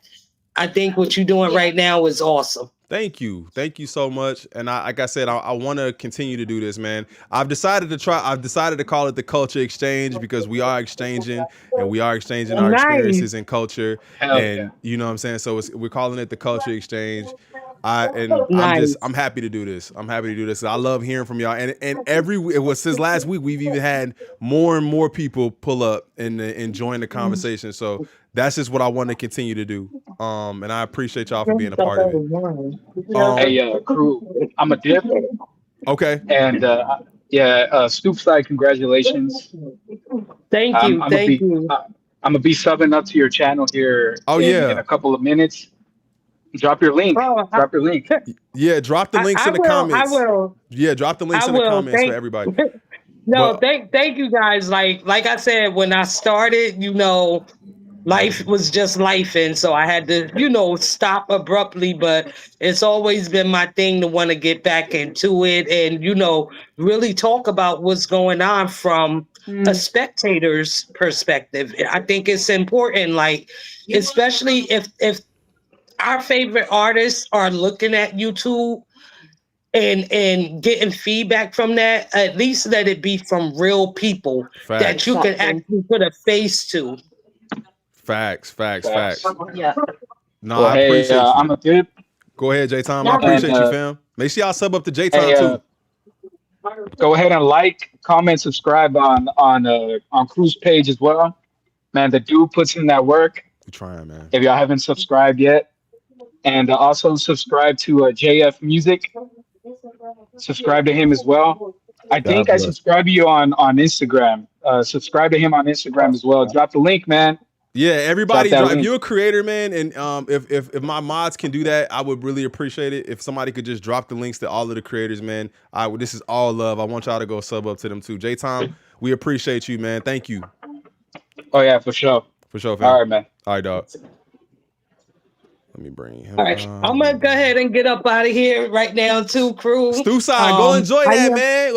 I don't know if you're gonna, congratulations, Stoopside. Take a little shot for me, though. Thank you. I really appreciate your contributions. Did she leave already? I think she dipped. But yeah, we definitely appreciate her contribution to the conversation. All right, who else wants to join? We're gonna stick around for a little bit longer. Let me bring in Love. Love, how are you? Hi, how are you, crew? I'm good. How are you? I'm good. Listen, I want to apologize because I didn't give you your flowers properly enough yesterday. Here's your flowers. Oh, you're doing such a great job. Thank you. I appreciate that. Thank you so much. Are you having a good day today? I am having a great day. Yeah, I'm glad you came on, and thank you so much to everybody who's here to listen to my little rant. I was here yesterday, so I don't have a lot to say today. I just wanted to really give you your flowers. But about the comment that J.Cole made, the buzzword, I don't think that culture could ever be a buzzword. It could never be a buzzword.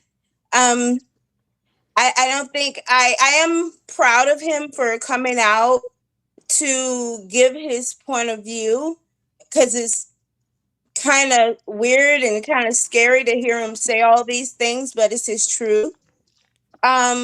So it's good to hear him come out and say these things. I'm proud of him for that. But it's not anything that I truly believe in, anything that I grew up believing in. And I wonder if it comes from a place. So I'm not really here to talk about any particular songs because yesterday I was called a stan after I got off your segment from another Gasson, which is fine. Okay. But I'm not, and I just feel like nobody should be judged for their views. Everybody should feel free to be able to come on and say how they feel about however they feel. Facts. And that's what I'm proud of J. Cole for. I'm not a stan. I don't care to ever see him again in my life. I am very proud of Kendrick. I think the big three are totally three different people. Drake showed that he had enough heart to come out and fight, even though he lost. He's a sore loser. With all the things he did afterwards, I think J. Cole right now is not very authentic with his music. I wonder if it comes from a place of him not being from, here, being from Europe, or like he said, Germany, and being here when he turned 1 year old. A lot of culture goes back over hundreds of years. When there were spirituals made in order to guide people to freedom and to safety, and people trying to love when it wasn't okay to do so. But I just think that, culture, so these are our ancestors. Music is our baby. This is our thing. Culture is not just music. It's not just rap. It's politics, which I'm into. I'm totally into politics, and that's what I do a lot of. But it's a lot of things. It's fashion. It's Black love. It's good food. Soul food. So I just feel like does J. Cole really have the right to speak on what culture is? Being that it may be it being a thing that came from, Black American struggle and, roots. If he doesn't share that, if he really, is just being authentic and saying, I just don't have that, but I do have a good pen. But he doesn't need to have it to understand what culture is. I know. I think it's just his way of trying to get out of it. And I think Cruz said it yesterday on another video that he made. And he said that, I think he said something like, bruh, it's just a show, he just don't know how to take the L. I think it's how Cruz kind of said it, something like that. He just doesn't know how to take the L. If he just knew how to do that, he would be okay and just walk away with his head up. But he doesn't know how to do that. So I think he's just giving the way he feels and hoping that we'll love him enough for who he is, I guess. I'm not here to judge anyone. I'm, like I said, I'm totally, I don't think I will go and my favorite song, if you want to know, is probably Grippy, the one everybody is against. That's your favorite song? It's okay. Hey, that's your favorite. I'm like, that's your favorite, That's okay. And so yeah, that's all I really wanted to say is that culture, is so much bigger than what the conversation is getting to, the milestone that it's hitting. But I am very grateful that J. Cole is at least starting the conversation. I'm proud of him for telling his beliefs. It's not really mine. I'm more of one of the people who I'm a part of the NAACP. I'm a part of the Black Lives Matter, things like that. And so what have J. Cole ever done that you've heard of for the Black community? I mean, he's had great music and he's doing interviews now. But, is there anything else you can ever say he's ever done for the community or the culture as a whole? Well, he's made great music. Yeah, I think he's just contributing to music. Yeah.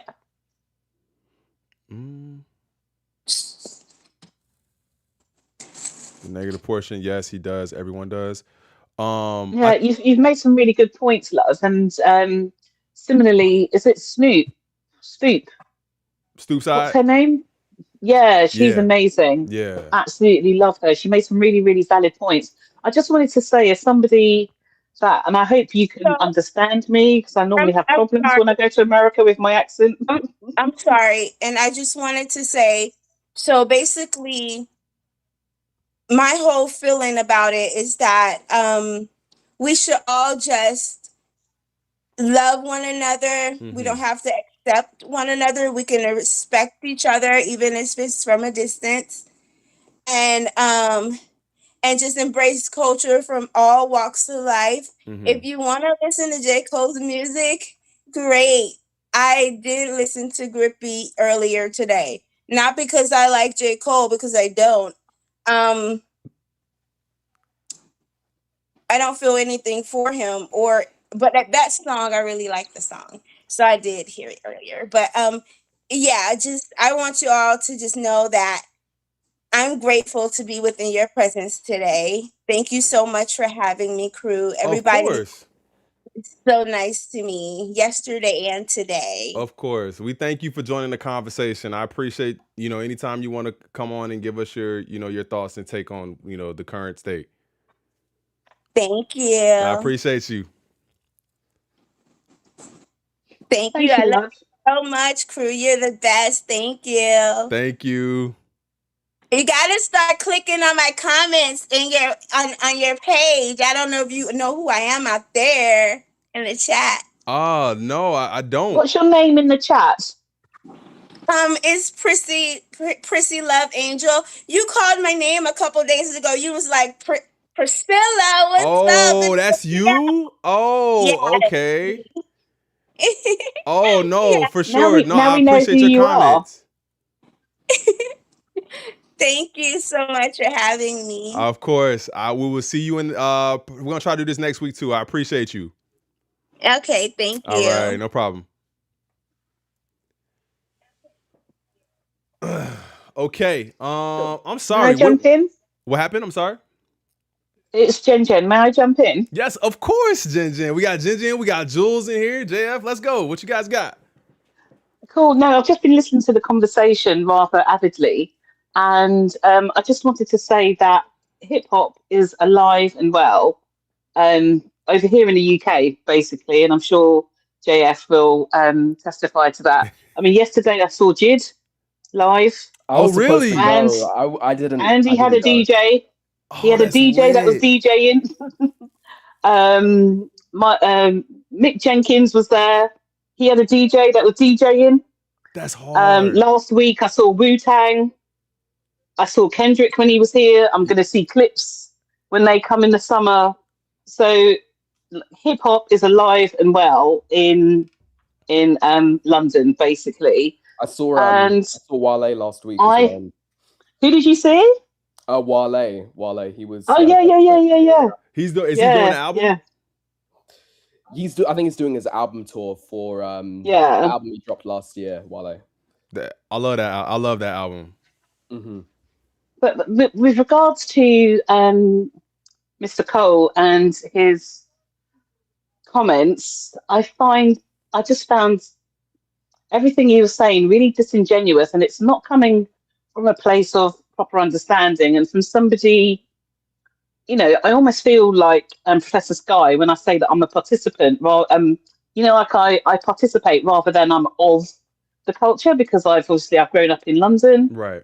I see what you're saying. And it's a completely different experience. So even though I grew up in what would be considered to be a project, it wasn't the same as what you guys have experienced. We don't have guns over here. There's not much drug dealing that goes on that is visible in front of you. Though, right? Like a lot of. Yeah.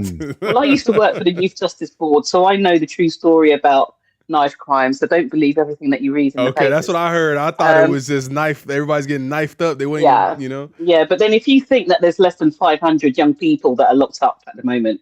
Oh, wow. So how much knife crime is there for a population of like 60 odd million? So, wow. So let's not go down that route. Yeah. It's a passion of mine. I used to be a youth worker working with young people in the project. So I know what their life is like. But basically what I want to say is that hip hop culture isn't dead. What people are actually reacting to, or what J.Cole, I think, was trying to explain rather badly, is the mainstream industry, not the culture itself. The culture is still alive. It's still evolving. It's still rooted in real life experience. Culture doesn't come from the internet. It comes from people. It comes from communities. It comes from lived experience. Hip hop in particular is built out of poverty. It's built out of systemic inequalities, police brutality, the war on drugs, broken systems, limited opportunities. All of that gave people a voice in the 70s. And, I don't know if you can see, but that jacket I've got on, you can't see it, but it's a New York Yankees hip hop 50 jacket, because in 1975, that's when, the birth of hip hop, so to speak. Right. And I'm much older than I look. And I've been following hip hop since Jeffrey Daniels did the moonwalk on Top of the Pops back in 1982. So when he did that, that blew a lot of people's minds. And they were like, what is that? What is he doing? Why is he dancing like that? And that's when we had our own little, what can I say? Our own little clique of people that went out to find hip hop. I used to buy 12-inch import records that used to cost like £10, and that was like in the 80s. I don't know what £10 then would have been about $20-30 for one record. Wow. Because we couldn't get the records, we had to get them imported from America. Oh wow. So that was my hip hop culture over here, and going to underground raves and secret parties in warehouses and things like that, listening to what we called sound systems like Snap, Crackle and Finger Pop, so that I could hear that kind of music. But so hip hop isn't dead, it's alive and well. And I think all of those, the poverty, the inequalities, the brutality, that gave people a voice who didn't have one. And that's how the music, the dance, the language, the fashion, that's how all of it came into reality. And I think the point that he was trying to make about the internet is that the internet didn't create the culture. Right. The internet accelerates the culture. Facts. And the way that we are living at the moment is the only thing that has changed is the speed in which that is being translated. Before, things stayed local, they had time to develop. You had your Atlanta sound, you had your West Coast sound, you had your New York sound. But now everything happens really quickly. It's something that can blow up and go global in a couple of hours. So the issue isn't that the culture is gone. The issue is that it spreads so fast that it might lose context for some people. And there's more And I also think that language is really key. A lot of people now call what people now call internet slang actually comes from Black communities. Yeah. What J.Cole was speaking about actually comes from the Black LGBTQ ballroom culture. And the words and phrases get created in specific spaces with meaning and context. But those actually get picked up almost instantly and then start being used globally. We had our own Prime Minister, Keir Starmer, saying 6'7", 6'7", and he didn't even know what it meant. But the Prime Minister of Britain is saying 6'7". You know, it's that's how ridiculous it is. And then, like you said, things get picked up and they get moved, they get shared globally across, you know, the internet and social media. And often without actually understanding where they came from, I had to explain to somebody, you know, what 6'7" was and not to use it. It's not funny. It's not a joke. It's actually quite serious. So don't use it. Don't use that terminology or that gesture. You know, you're not part of a gang. So don't use it. The culture isn't dying. That's not the issue.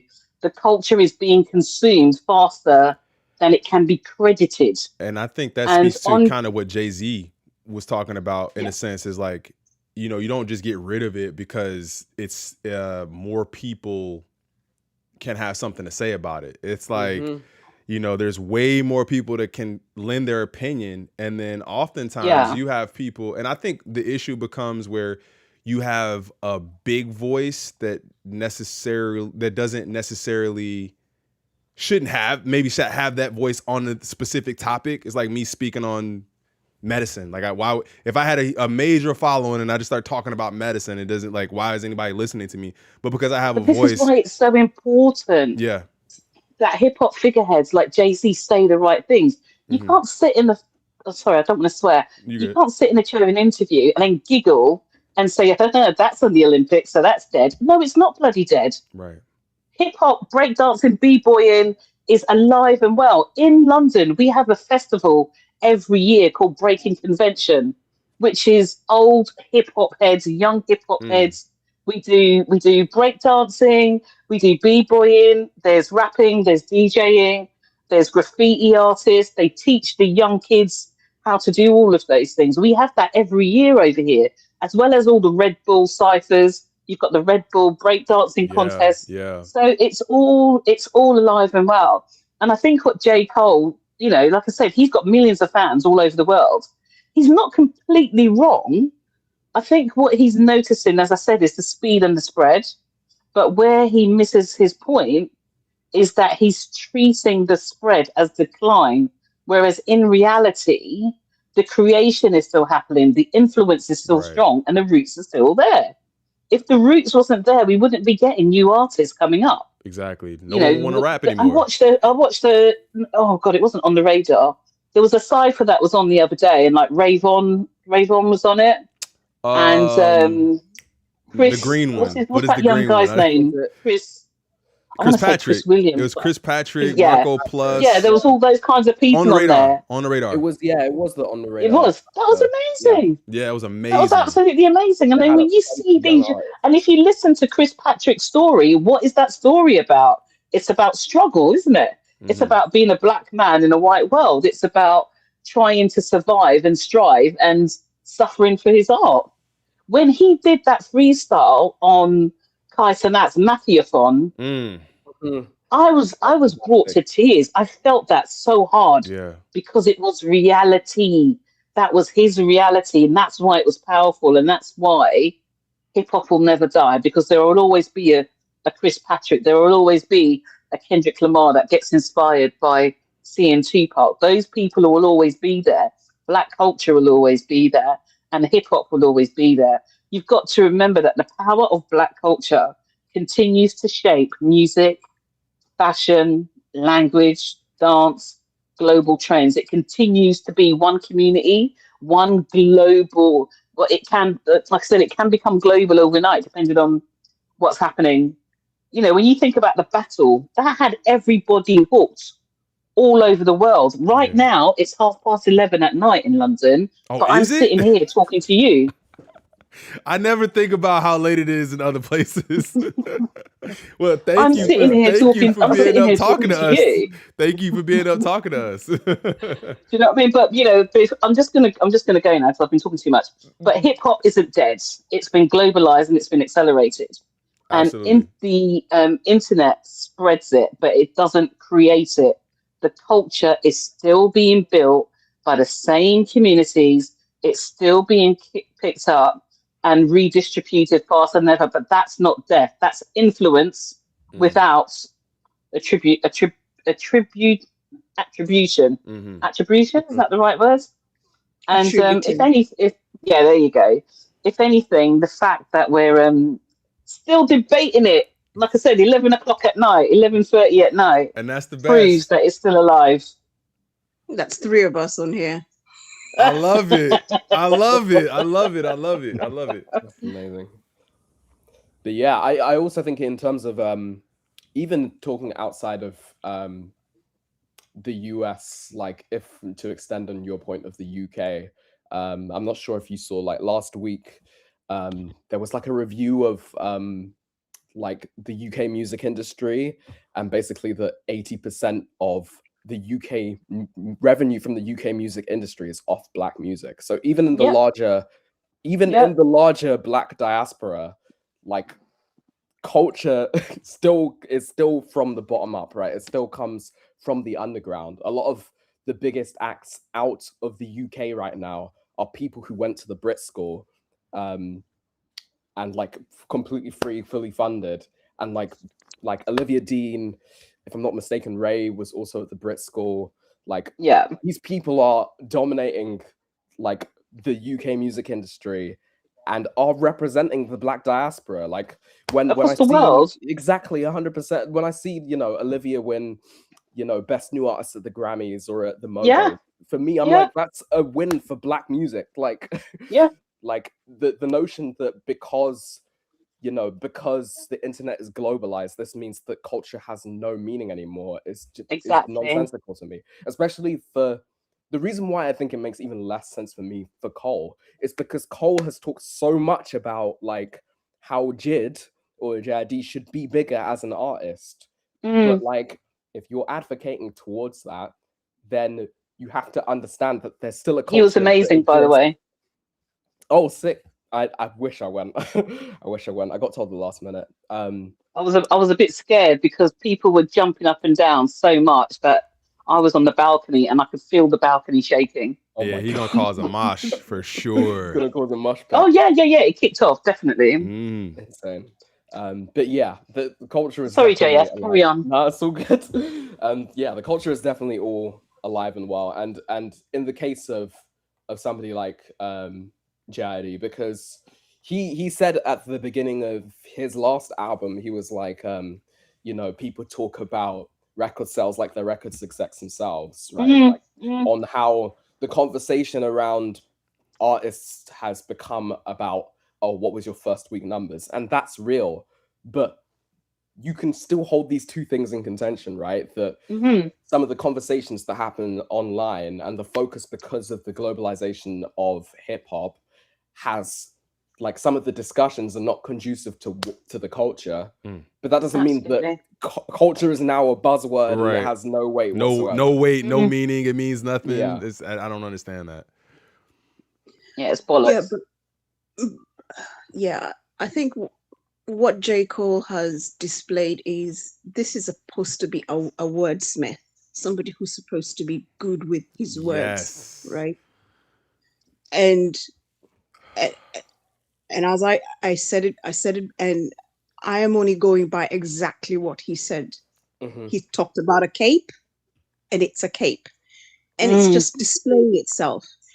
And let me put it this way: culture is people. So when you go to New Zealand and you see the Aborigines, an Aborigine cannot turn around one day and say then it no longer exists. It carries on. It's the people. You go to South Africa, you will meet the Zulus. That's and they have their culture. You travel to Kenya and Tanzania, you'll find the Maasais. So people are the culture. So for J. Cole to actually think and to actually deduce it to bots, it's just really insane. But I think that's where he's completely not in touch, and that's just evident. Because at the end of the day, why is how many times did you see Not Like Us being played in football stadiums in Dubai or in India or globally? Because people felt it, or even the song "We're Gonna Feel All Right." People listened to it and they interpreted it. The people listened to it and it spoke into their lived experience, and it became part of them. So at the end of the day, culture is people. And obviously, when you go and visit New York, there is the way the people within the streets, their boroughs and that. So different areas of how those people interact. That will be their culture. So for you to actually go and say and deduce culture to bots, you've lost. A wordsmith has lost it. He's completely lost it. He has got no understanding, and he's displayed it. And I'm not going to sit here and try and make excuse for a wordsmith. You're very. But Jules, Jules, don't you find what I found peculiar from somebody that has such an exquisite pen when it comes to writing bars is actually quite dysfunctional with his language when it comes to speaking in person? Because there's nobody else in the room with him. Like, J. Cole can only explain. You know, seriously, it's a very good point. It's a very good point, because guess what? Those words that he said, because obviously words are so powerful, and the words will go out and people will be recipient to it. That's how strong language is. That's right, but people are sitting there repeating words that he says like it's gospel. And I think, I think people are repeating the words what he said like it's gospel. So your point about words being powerful and important is 100% true. Yeah.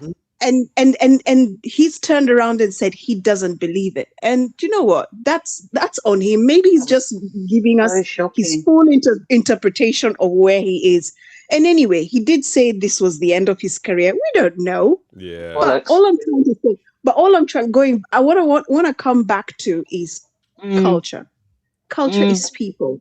There is absolutely no way you cannot define us as bots. There was somebody who tried to define us as bots in legal paperwork. Another person who is completely disconnected from the people, you know. And at the end of the day, we are the individuals who consume what the artists are putting out. And if they're not going to be, and if they're actually saying to us, actually, I'm disconnected for it. So going forward, we'll be like, okay, fine. That's your point of view. Because at the end of the day, yes, that's your point of view. You think we're bots? Okay, fine. We understand what you provided for us for a while. We received it. We took it on board.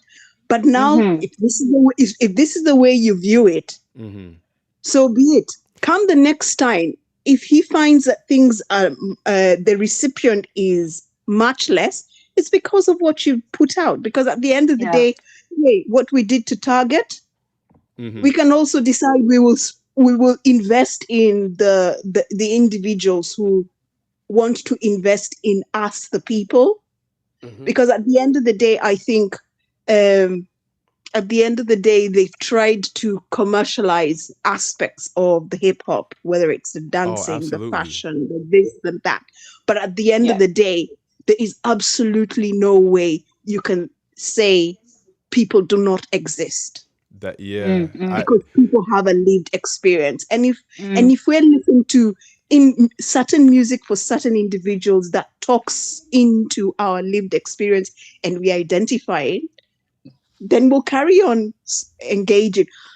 I mean, look at what Caesar and Dot did around the world, and how receptive the whole set for 90 minutes. And they tried to say they were bots. No, but those were humans who bought human tickets. Well, I was there, and I can tell you there were no bots next to me. Yeah, exactly. and this is it. So yes.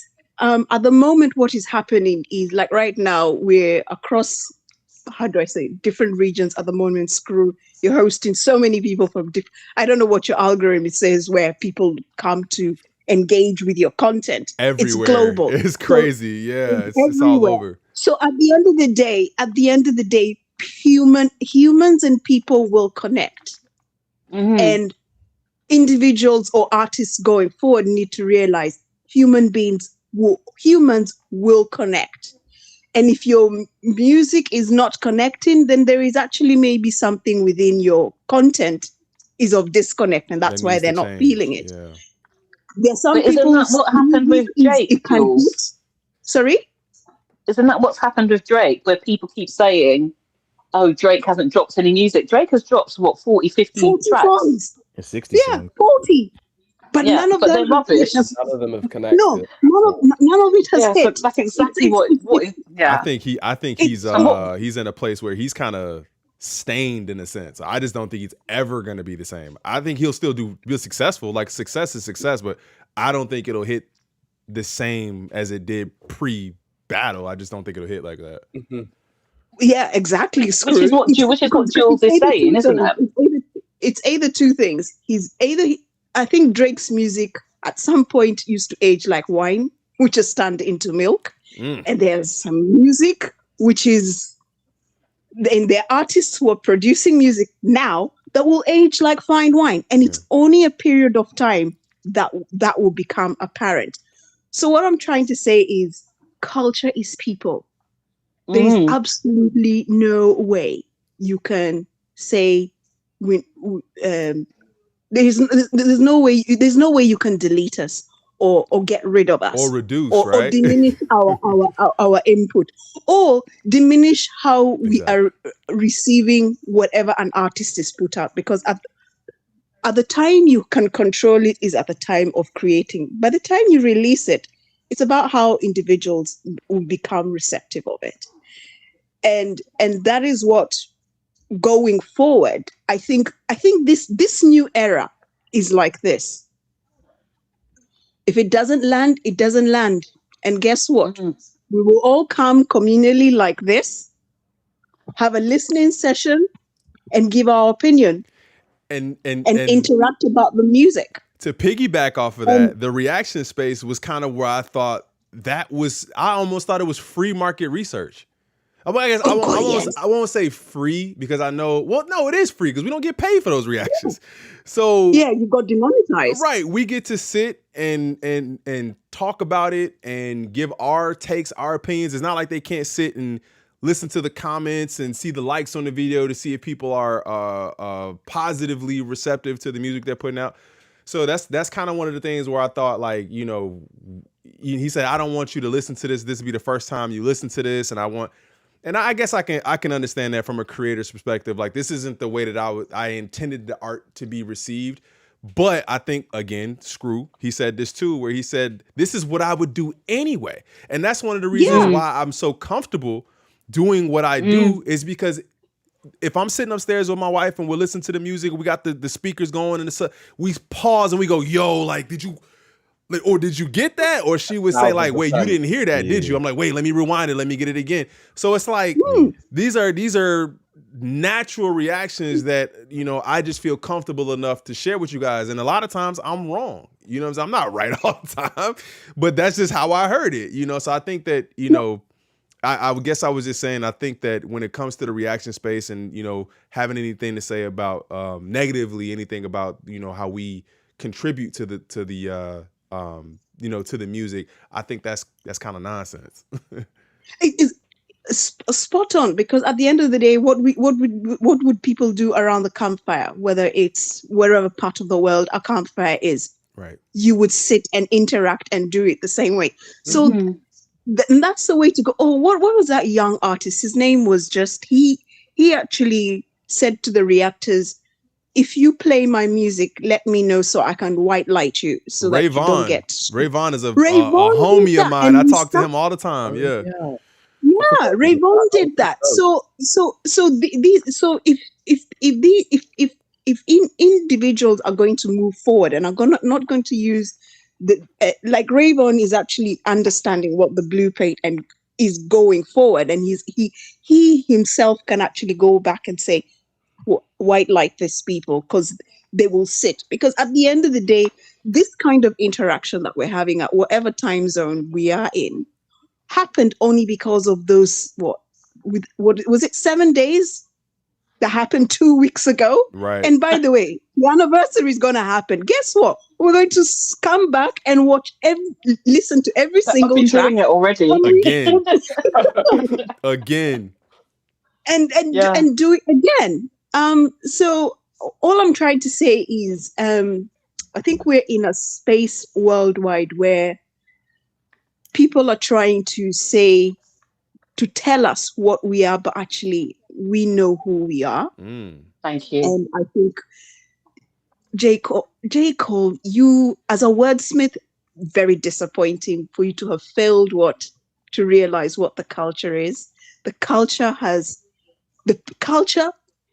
people have spent time, invested in you, and actually you're kind of shitting on us. Excuse my French. No, that's okay. But going forward, I think that other I don't think artists are going to want to do interviews anymore.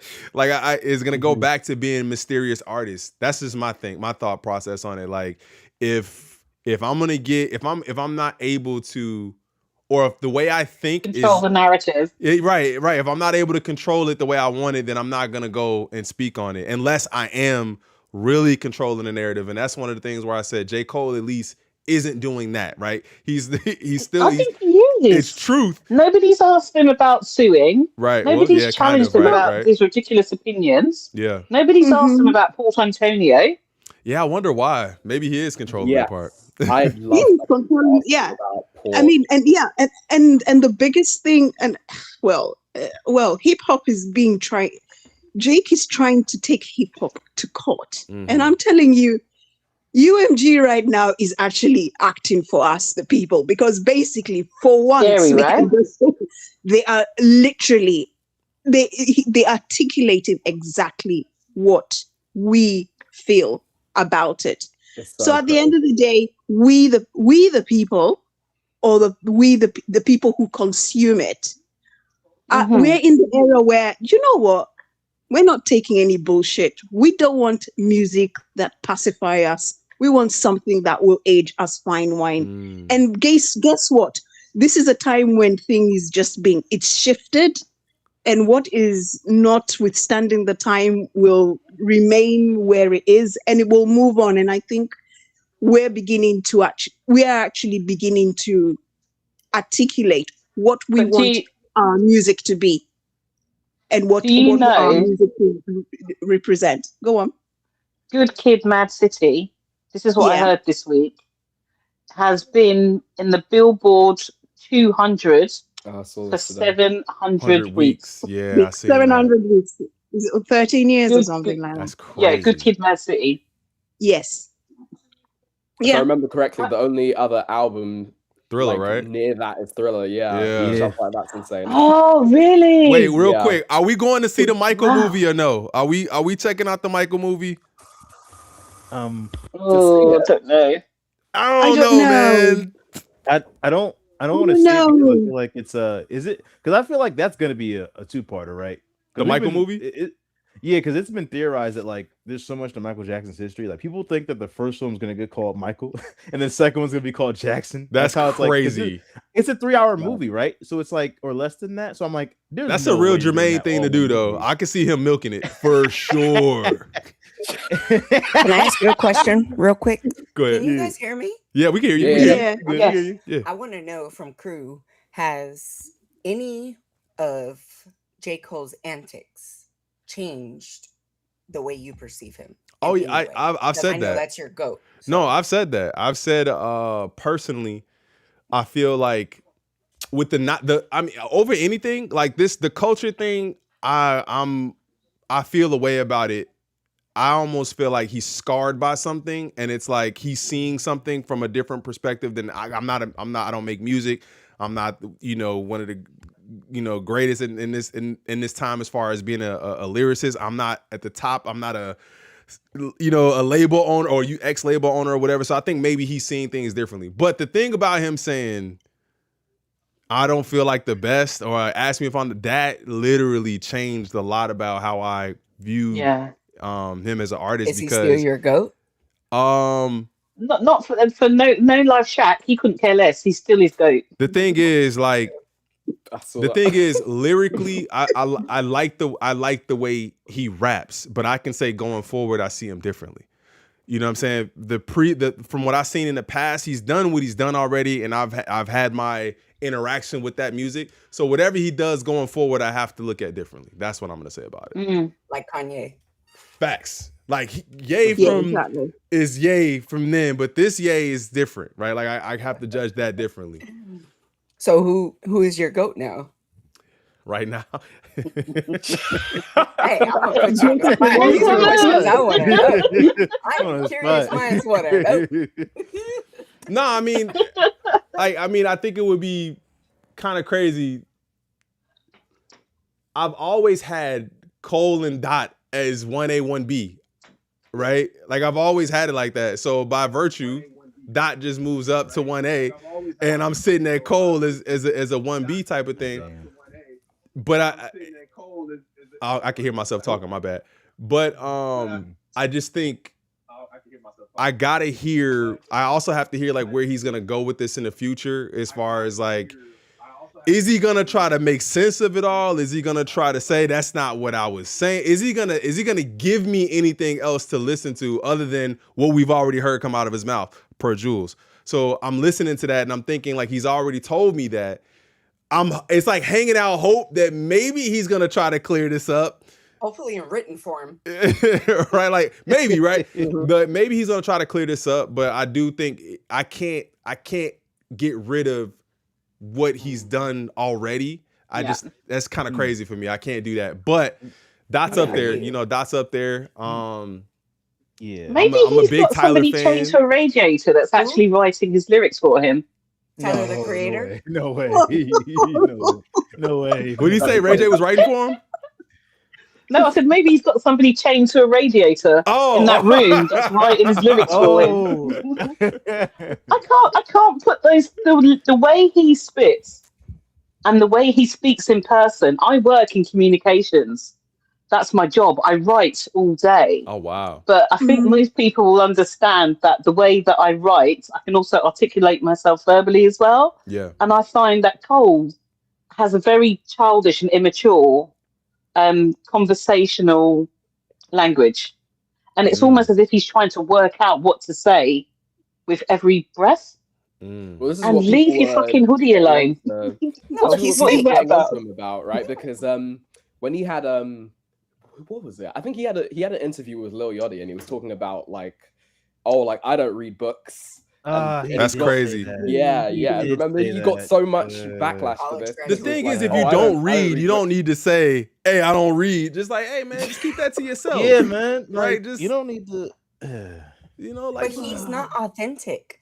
That's what Yes. I was I called in to the lunch table, and I'm like, it's like he studied the craft, he got the skills to rap very well, but I don't feel anything. Like when I listen to music, I want to walk away either learning something or feeling some type of way. Like when I heard No Blame from Baby Keem, oh my gosh, I still can't listen to that song. Like you should feel something. That's what art is. You should be able to look at a picture or see, you know what I mean? Art is supposed to engage emotions from you in one way, shape, or form. And when I listen to J. Cole's music, I just hear a lyricist, which is fine. But it's like, because he doesn't know who he is, he can't project that onto us. His like skill when feels Dot detached from his said, life experience. when Dot said, a Canadian nigga might turn in his grave. You're like, oh, wow. Right. Hold on, wait a minute. Yeah. Like you can feel he exudes his emotions through the microphone, through the music. I just don't get that. I think Cole. I think what you're hearing is more of a confidence thing too, because from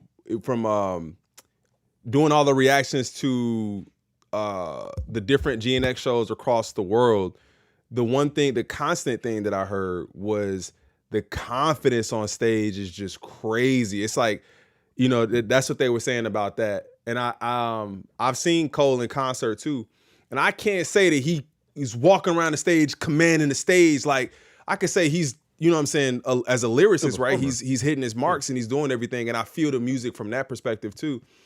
But I think maybe it's more of a confidence thing for him. I can't speak for him. And I think that he's like that because he doesn't know who he is.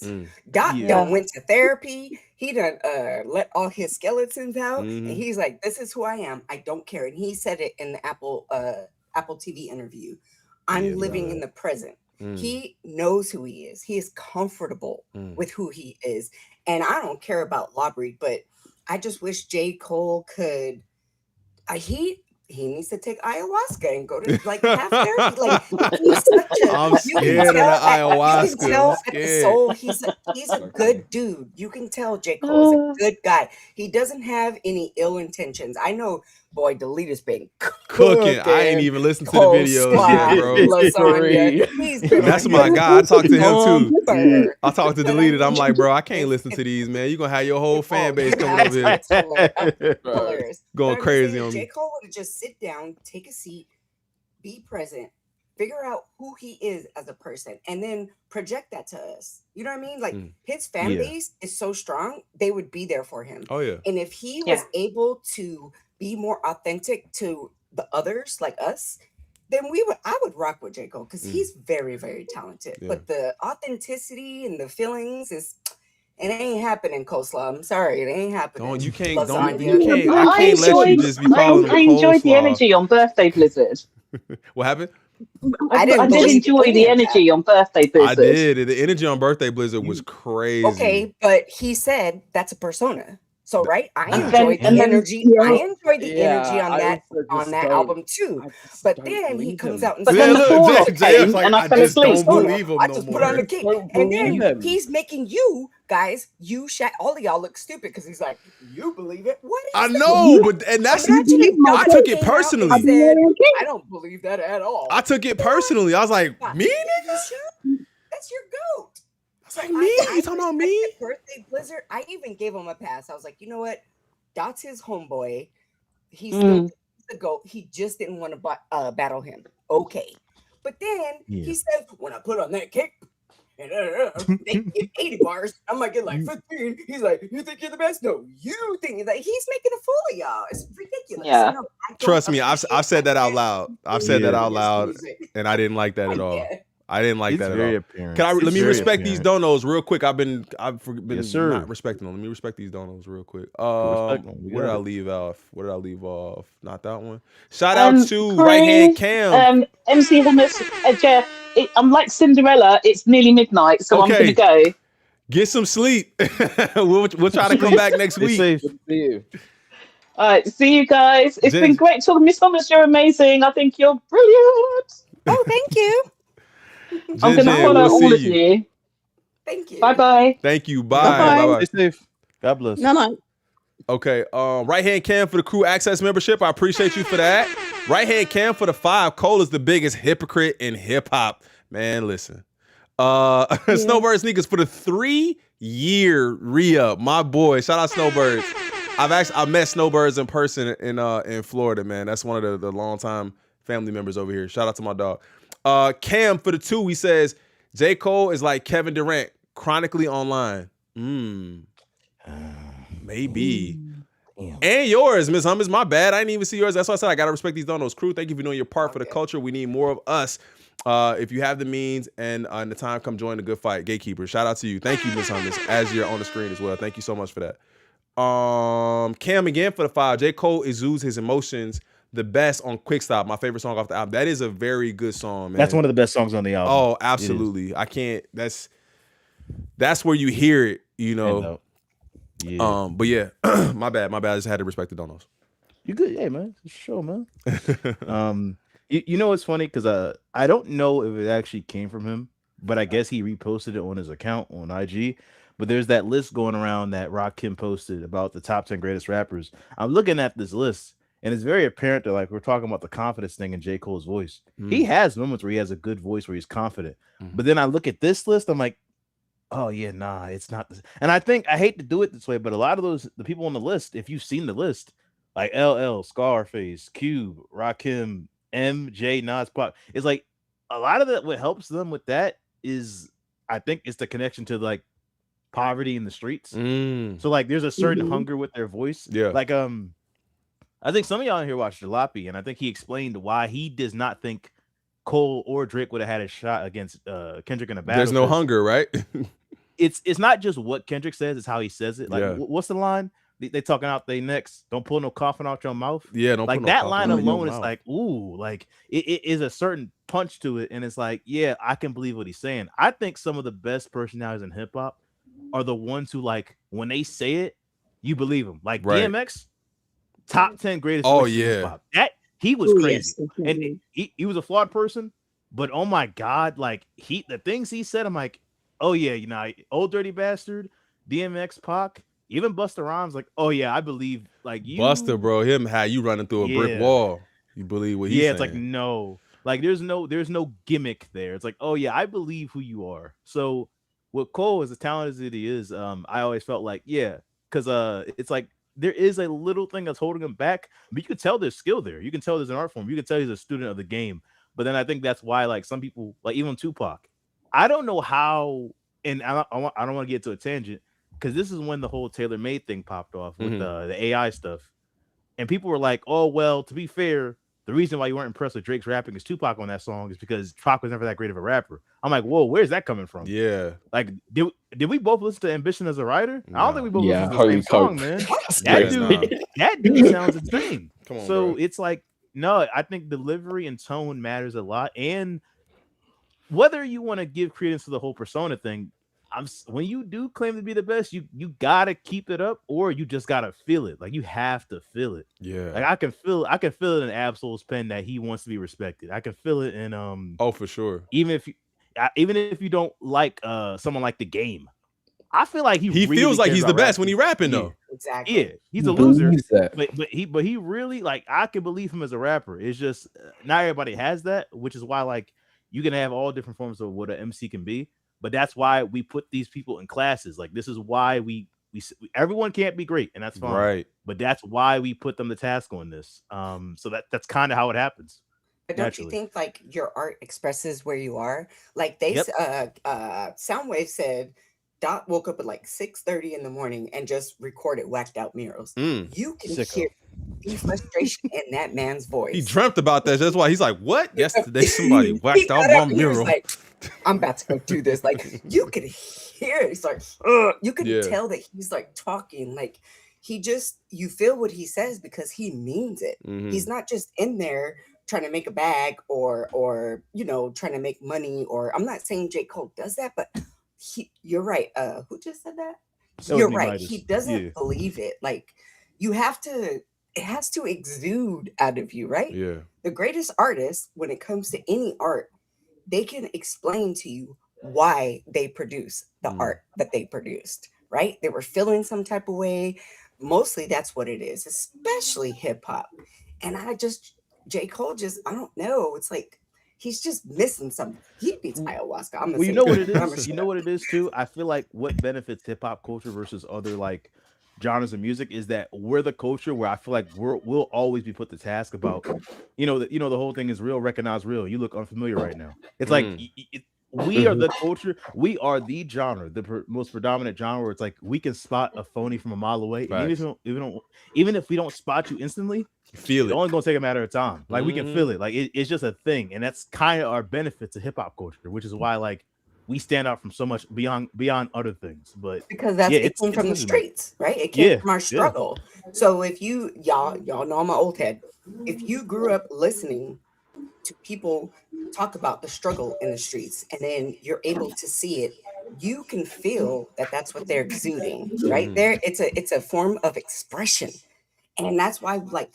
Back in the day, what was it? The Concrete Jungle joint? I can't think right now. I swear, crew, I have so much respect for you and the other people because being live and being on camera is not as easy as hey man, hey look, you gotta mess up and keep going. I'll be saying all kind of stuff. I'll be blanking on stream. Like I have my second live, I said so many things wrong. I don't care. I'm having a blast. But I'm what's just saying, wrong, like, right? You can hear it. You can hear it from them. And even let's talk about Jay-Z, the Jiggy Rap.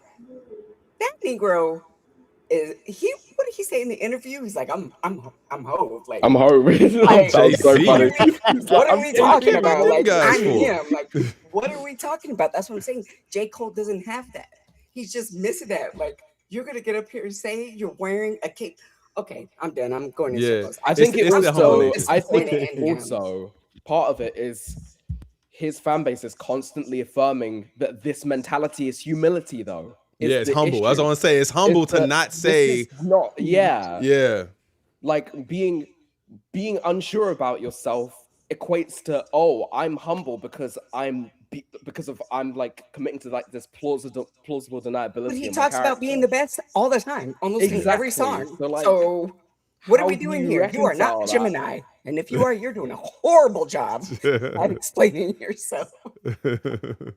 Man, J. Cole ain't explained getting washed on Black Friday. I don't believe that. Come on, man. Come on, man. Thing we're not going to be doing is making react to that crew. You said he got washed. I did. Grown people. What happened? I'm sorry, Jules. I didn't hear you. I'm sorry. I said what? I mean, we're in the era. We're not going to be making excuses for people. Yeah. We're not going to be. We're not. I think a line has been drawn in the sand. We're not going to explain away or make excuses. Or this is what he meant. No, you said what you said. We had it out of your mouth. We heard you, and we understood you. So, and I think that's what. And I think what we're taking away, what we're taking with us going forward is we're not going to we're not going to make excuses for people. Or stand or advocate for individuals who completely actually not advocating for us as people. At the end of the day, and I think what I feel, I don't know about you guys, I think there's clear lines. Some people are talking about gatekeeping, but I think clear lines are being made clear. Things are becoming very apparent. What is aging like milk and turning into sour milk, and what is aging as fine wine? It's quite apparent. I mean, like Jay-Z said at one point in that interview, he said, I'm Hov, I'm Jay-Z. Do you know what I'm saying? So what I'm trying to say is there is whether the artists like it or not, things are becoming apparent. And I think what is becoming so scared for them is that we the people who consume it, the people who are within this culture, the culture that you're trying to make us as bots, we're actually understanding. And actually, some of us had an inkling. Glasses talks about how for many years he kept on saying, he's an artist, he's an artist, he's an artist. And it took a long time. So going forward, we are actually getting the tools. We're getting to realize that what was it? The guy who whitelisted his music Ray Vaughn. the likes of Rayvon going forward and the way he's understanding how to manage um, to produce his music and also interact with the online space going forward is working really well. AZ Chike, look at how many calls did he make to Dot? He even went and got his outfit in preparation. So you've got to get yourself into that situation where there are certain individuals who are going to come out and actually live on beyond this. And there are others who perhaps we look to fell by the wayside. I mean, like DMX, rest his soul, his music still hits and it's still impactful uh, going forward, even though we lost him years ago. Just the same way Tupac's music, you listen it today, and he's been gone more than some of us have been in existence, and it still hits. It's still meaningful. So at the end of the day, when and I think also the artists who will come across these online spaces and listen to what we're saying, we the people, we the culture, speak from your lived experience, and actually that's what's going to carry your music. Because guess what, there are other music, people will vibe to it for a little while and then it will fall by the Fade away. wayside. Just the same way there were 40 songs that were released for the last 24 months and they've fallen by the wayside because guess what, there is no connection to our lived experience. And I think that's why um, eh, um, music is such when it's sung from an individual's lived experience, it hits differently, and actually that's why it ends up communicating much deeply with people regardless of where they are in the world. Dear Mama. Like that's Exactly. Oh my There you God. I go. can't even listen to that song without like I have to gotta call I have my to mom. go because I'm a moderator on MacWap's Apollo. All right, and for sure. I was gonna say just closing chatting. remarks. Closing But I remarks. Go wanted ahead. You to start. say, You I just start. wanted to say real quick, I would love to have you on too. I know I have a small audience, but We there? just something to think about because I do think that there is an effort. You guys see it to dumb us down. And I feel like the people who are in the hip hop space, even some country, the people who are storytelling and actually bringing you awareness, I don't know if y'all notice, but they're under attack. You see it all the time. So something to think about, crew. I'd love to have this conversation. JF music, like all of you guys. I always post my what is it called? What is it called? StreamYard. But nobody ever joins me. Like I Really? Where do love you this do it? on my lives. I go live You every got time so after the lunch table. okay. All right. So I Yeah. should start Hey, getting Miss notifications Thomas, now. Monday, during Wednesday, the and week I Friday. be working, so that's why I don't go But you live sure do with be you because talking I though. be You sure do working. be yapping in the chat. I be All yapping right, in the yeah, chat, but if you let me I be know, like online. if I see it pop up and I'll try to hop in there. I might be on my phone or something like that though. I might not have Yeah, it it's set up. Monday, Wednesday, and Friday. And I can't tell you when because sometimes they be getting I off know and I sometimes don't they have a be, set yeah. schedule either. So like I just go But live I when I would go live. love So I'll pull JF up. Music. I subscribe to yours. I subscribe to everybody who posts their link. I would Yeah. love to have that conversation because I think there's something more going on, and I think that that needs to be discussed, especially when our youth see these conversations. All right, for I'm sure. doing I'll this pull for up. the youth. I'll All pull right. up. Bye, you All right, see you, guys. Miss Hummus. Good night. Stay Nice safe. one. Bye, I'm gonna Miss I'm gonna Thomas. get you Peace, up Miss out of here Thomas. for you. I'll All right. tap in with you later this week. All right, for sure. Closing remarks. Anybody got anything they want to finish on before we get up out of here, man? I'll start.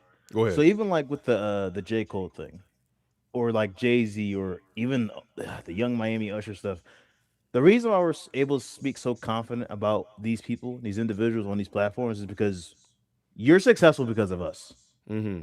So like when they say out of pocket statements like defending Diddy or defending or making Drake a victim or saying the culture's a buzzword or how battle rap maybe battle rap should just go away. It's like no. These things are gonna stay.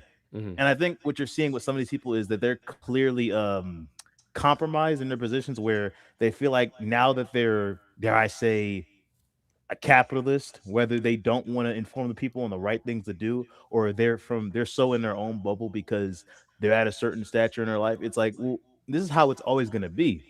I just saw something today about how people on the TL are now holding someone like Sway Lee accountable for what he said about the 2024 election with Kamala and whatnot. And it's like, I'm not to get political, but it's like, once again, it's one of those things where it's like, but you understand when you say things like this, it's like it results in what we're at now. So even with someone like J. Cole, and someone just brought up before about them wanting to dumb us down, it's important to see the effort, because we know what they're doing with some of these exhibits regarding, what happened 300, 400, however many years ago. Like, we see what's going on with that. We see how people don't want to respect the culture. You see what we did with Jack Harlow. You see what we did with some of these things going on. So it's important for us to speak up, because I feel like as a culture, as Black people, but let's just say hip hop, no one defends us better than us. No one protects us better than us. No one represents us better than us. So when we hold your feet to the fire, it's not like we want to see your head on a stick. It just means, no, we're holding you accountable, because of course we're going to bring up the fact that Jay-Z and Beyonce are billionaires and they're capitalists. Of course we're going to bring up the fact that Cole faked this persona of this person, despite the fact for 16, 17 years straight, that was your brand to your music. So it's like we can see what's going on. We've been seeing what's going on for a very long time, and it doesn't make us the villains. It just means we're aware. Half of us in here got kids now. Right. Like, what are we like? We're supposed to set an example for how things are supposed to go forward. So I feel like we would be doing them a disservice to not be blunt about what's going on, even if it hurts. But sometimes the pain makes you stronger later. I don't see how this is an issue. So even if you're someone who's a Cole fan, a Kendrick fan, Drake fan, we speak about these individuals because I feel like we would be failing at our job as consumers, but also protectors of the culture, to not be blunt and honest about where things are headed. And I feel like it should always be like that. Right. So if it upsets people, then I just think we need to get used to the program, because this is how it be. This is how it should be. So as far as that's concerned, then I don't think any of the backlash you saw from all these individuals this week should be surprising to anybody if you actually understand why this matters in the grand scheme of things. None of this should surprise you about the backlash, because why wouldn't you get backlash for these things? We're hip hop. We're always going to be. We can't take it off us, and we're here to stay. So that's how it is. That's how it's going to be. Shout out Midas Crisis, man. I appreciate you. Thank you. Anybody have anything to add to that, or anything you wanted to say?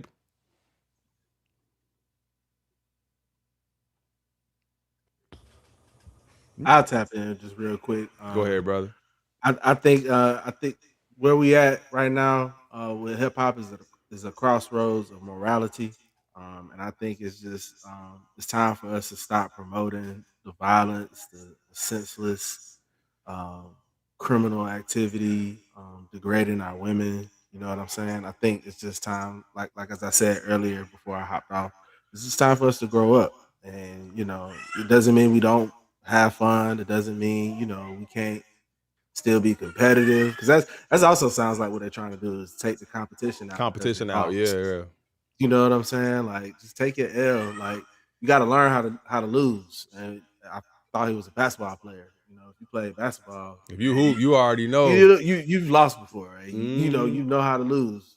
Shout out to Gino. And you've played against friends. That's what I like. You play. Like, you played against friends, so you had to, what I'm saying? You're not gonna just let them win. You're gonna play your hardest.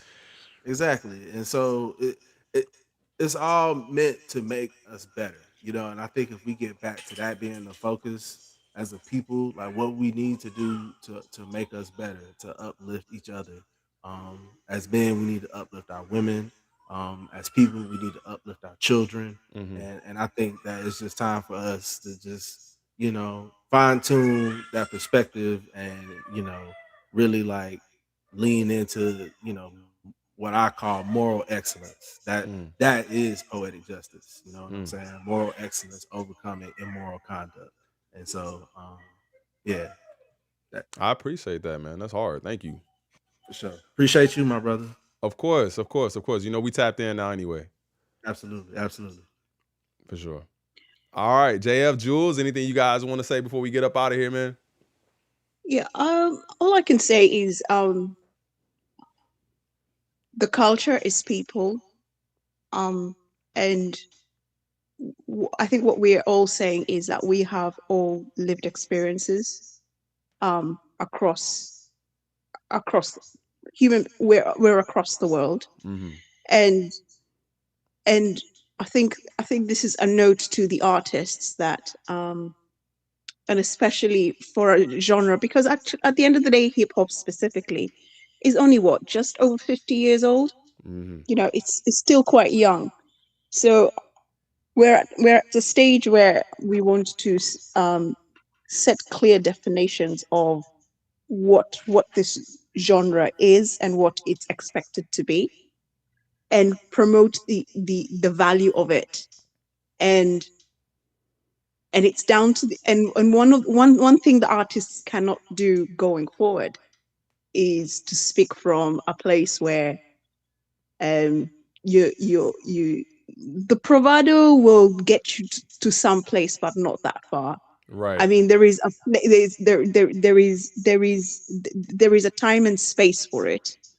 And so they just need to home in, because at the end of the day, people talked about authentic. Talk from your lived experience, and I think that's what will carry you through. And actually, that's the value that a lot of people will connect with. And actually, what is happening is, at the end of the day, this existed underground, and it survived, and it carries on existing. And so things like numbers and things that we've been taught, but they tried to sway us to think, oh, it's about first week numbers and this, that, and the other, and how long how long do you stay on the billboards, or how many awards you get.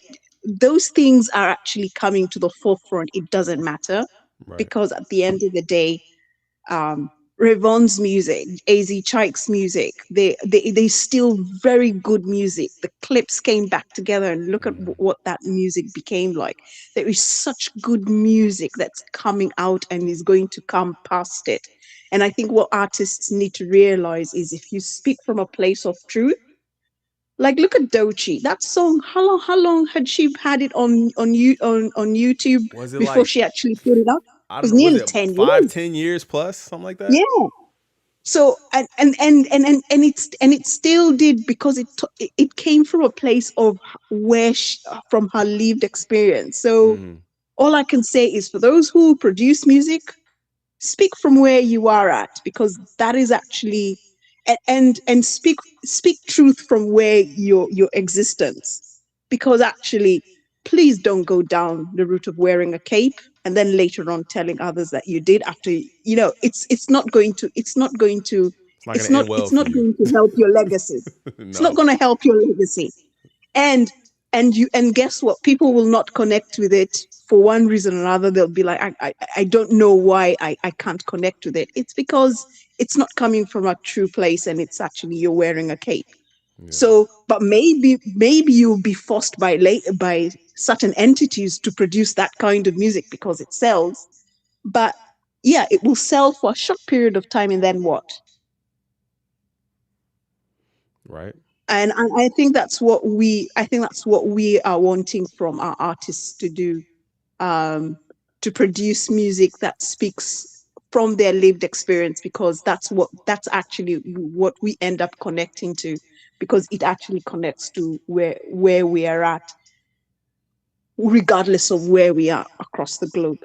So 100%. No, yeah, I agree. And for those artists who've tapped into that, that's where their longevity will sustain them. Yeah. No, and I agree. I appreciate you for saying that too. You always make us remember that we have to just tap into who we are first instead of wearing that cape, right? Oh God, yeah. Well, please don't. No, Do never not wear the wear it. cape. Never wear the cape. JF. Yeah, and also please do not make excuses for grown-ass individuals. No, no more. No more excuses. No. No more. Okay. Nice one. JF, what you got to say, man? How you want to close this out? Yeah. Okay. As for Cole, yeah, man. I think most people have covered most bases. Like, I think people forget from Cole's perspective also the arena he operates in. I was even when I made my video, because there was 2 clips that ended up not making the cut. One did. One was too short because there was a Complex interview of like people getting asked like who's the best rapper alive, and Too Short was like I'm gonna say myself because you're supposed to believe that this is hip hop, right? And then the next year, Complex asked the same question to Jid, and he was like, "Me, obviously." Like, what? Yeah, and I'm like, you know, Cole, this for somebody like Jid, right? Cole is to Jid what like Jay-Z was to Cole. Like, you're the leader of your label. You have artists under you. So Cole fans like might be in a world where they're not thinking about a larger music industry. But like, if you're somebody like a Jid and you're hearing your label head be like, "Oh yeah, I don't really believe what I'm writing," it's crazy. That's insanity. And like it's like nobody would let any other person who, you know, has a label underneath them, like a Drake or a Jay-Z or a Kendrick, get away with saying something like this. And I think larger than that, I'm not sure whether it's the beef or just the current climate we're in, but definitely from a cultural standpoint, people's BS meter is a lot higher. Yeah, for sure. Of like, yeah, we just tell you you don't believe what you're saying, or like, I'm calling BS on this. In a way that I don't think you could really get away with before, when I feel like there was more label control / like the cultural opinion didn't feel like it held as much weight as it does now.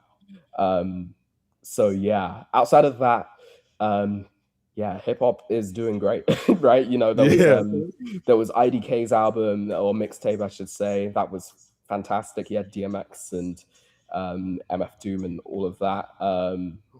And I think even outside of that, even from a UK context, like more maximalist music, like music that would have been less commercially viable a couple of years ago, is now in the mainstream. Like a lot of underground sounds that people would have thought aren't commercial enough are really being pushed to the forefront. And from a hip hop purist or hip hop cultural perspective, like, hip hop has never felt more underground than it has now. Denzel Curry even said this the other day, that like hip hop right now feels the most underground because it feels the most actually inside the lived experience of artists. It feels the most authentic in terms of people's music.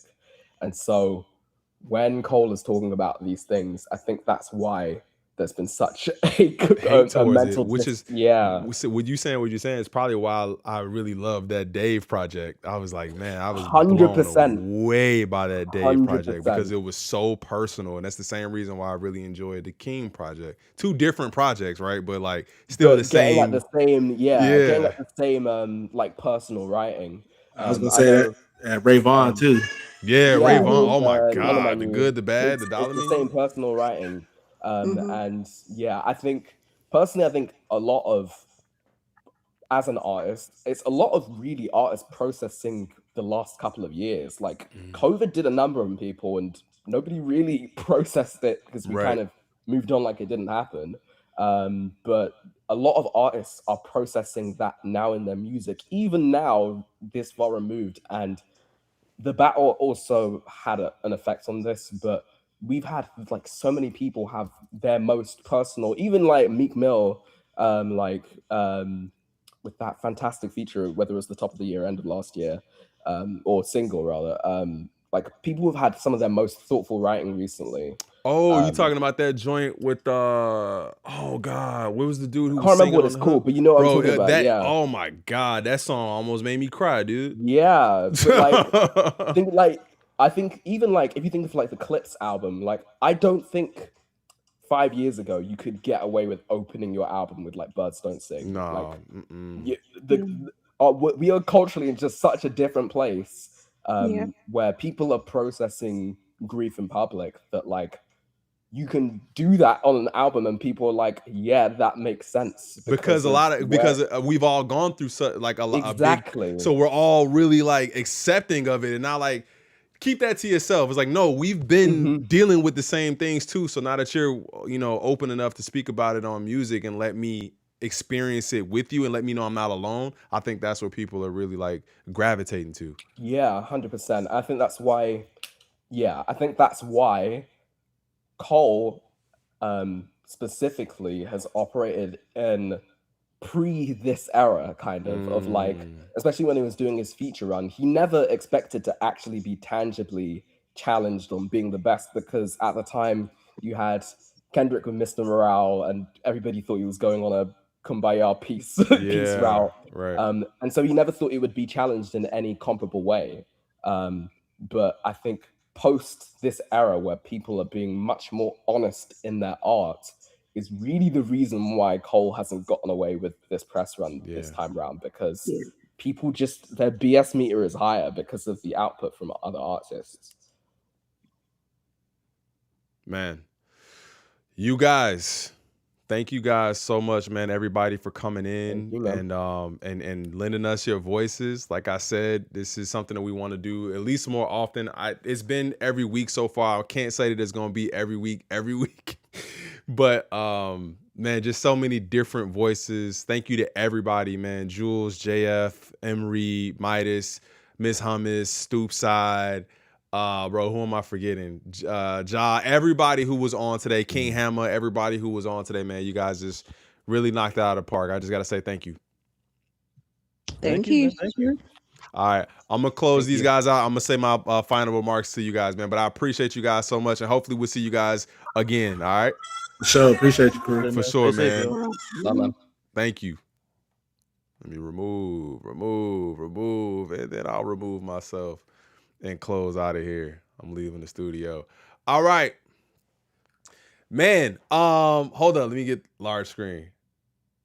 And we back over here.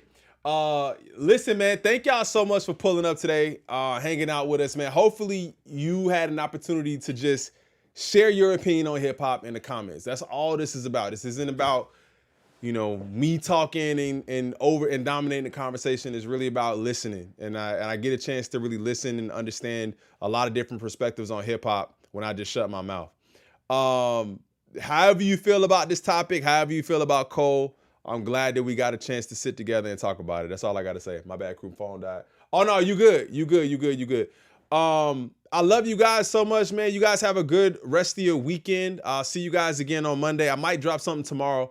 But I won't be live. So I will see you guys in the next one, man. You guys have a great rest of your weekend. I'm out. Peace.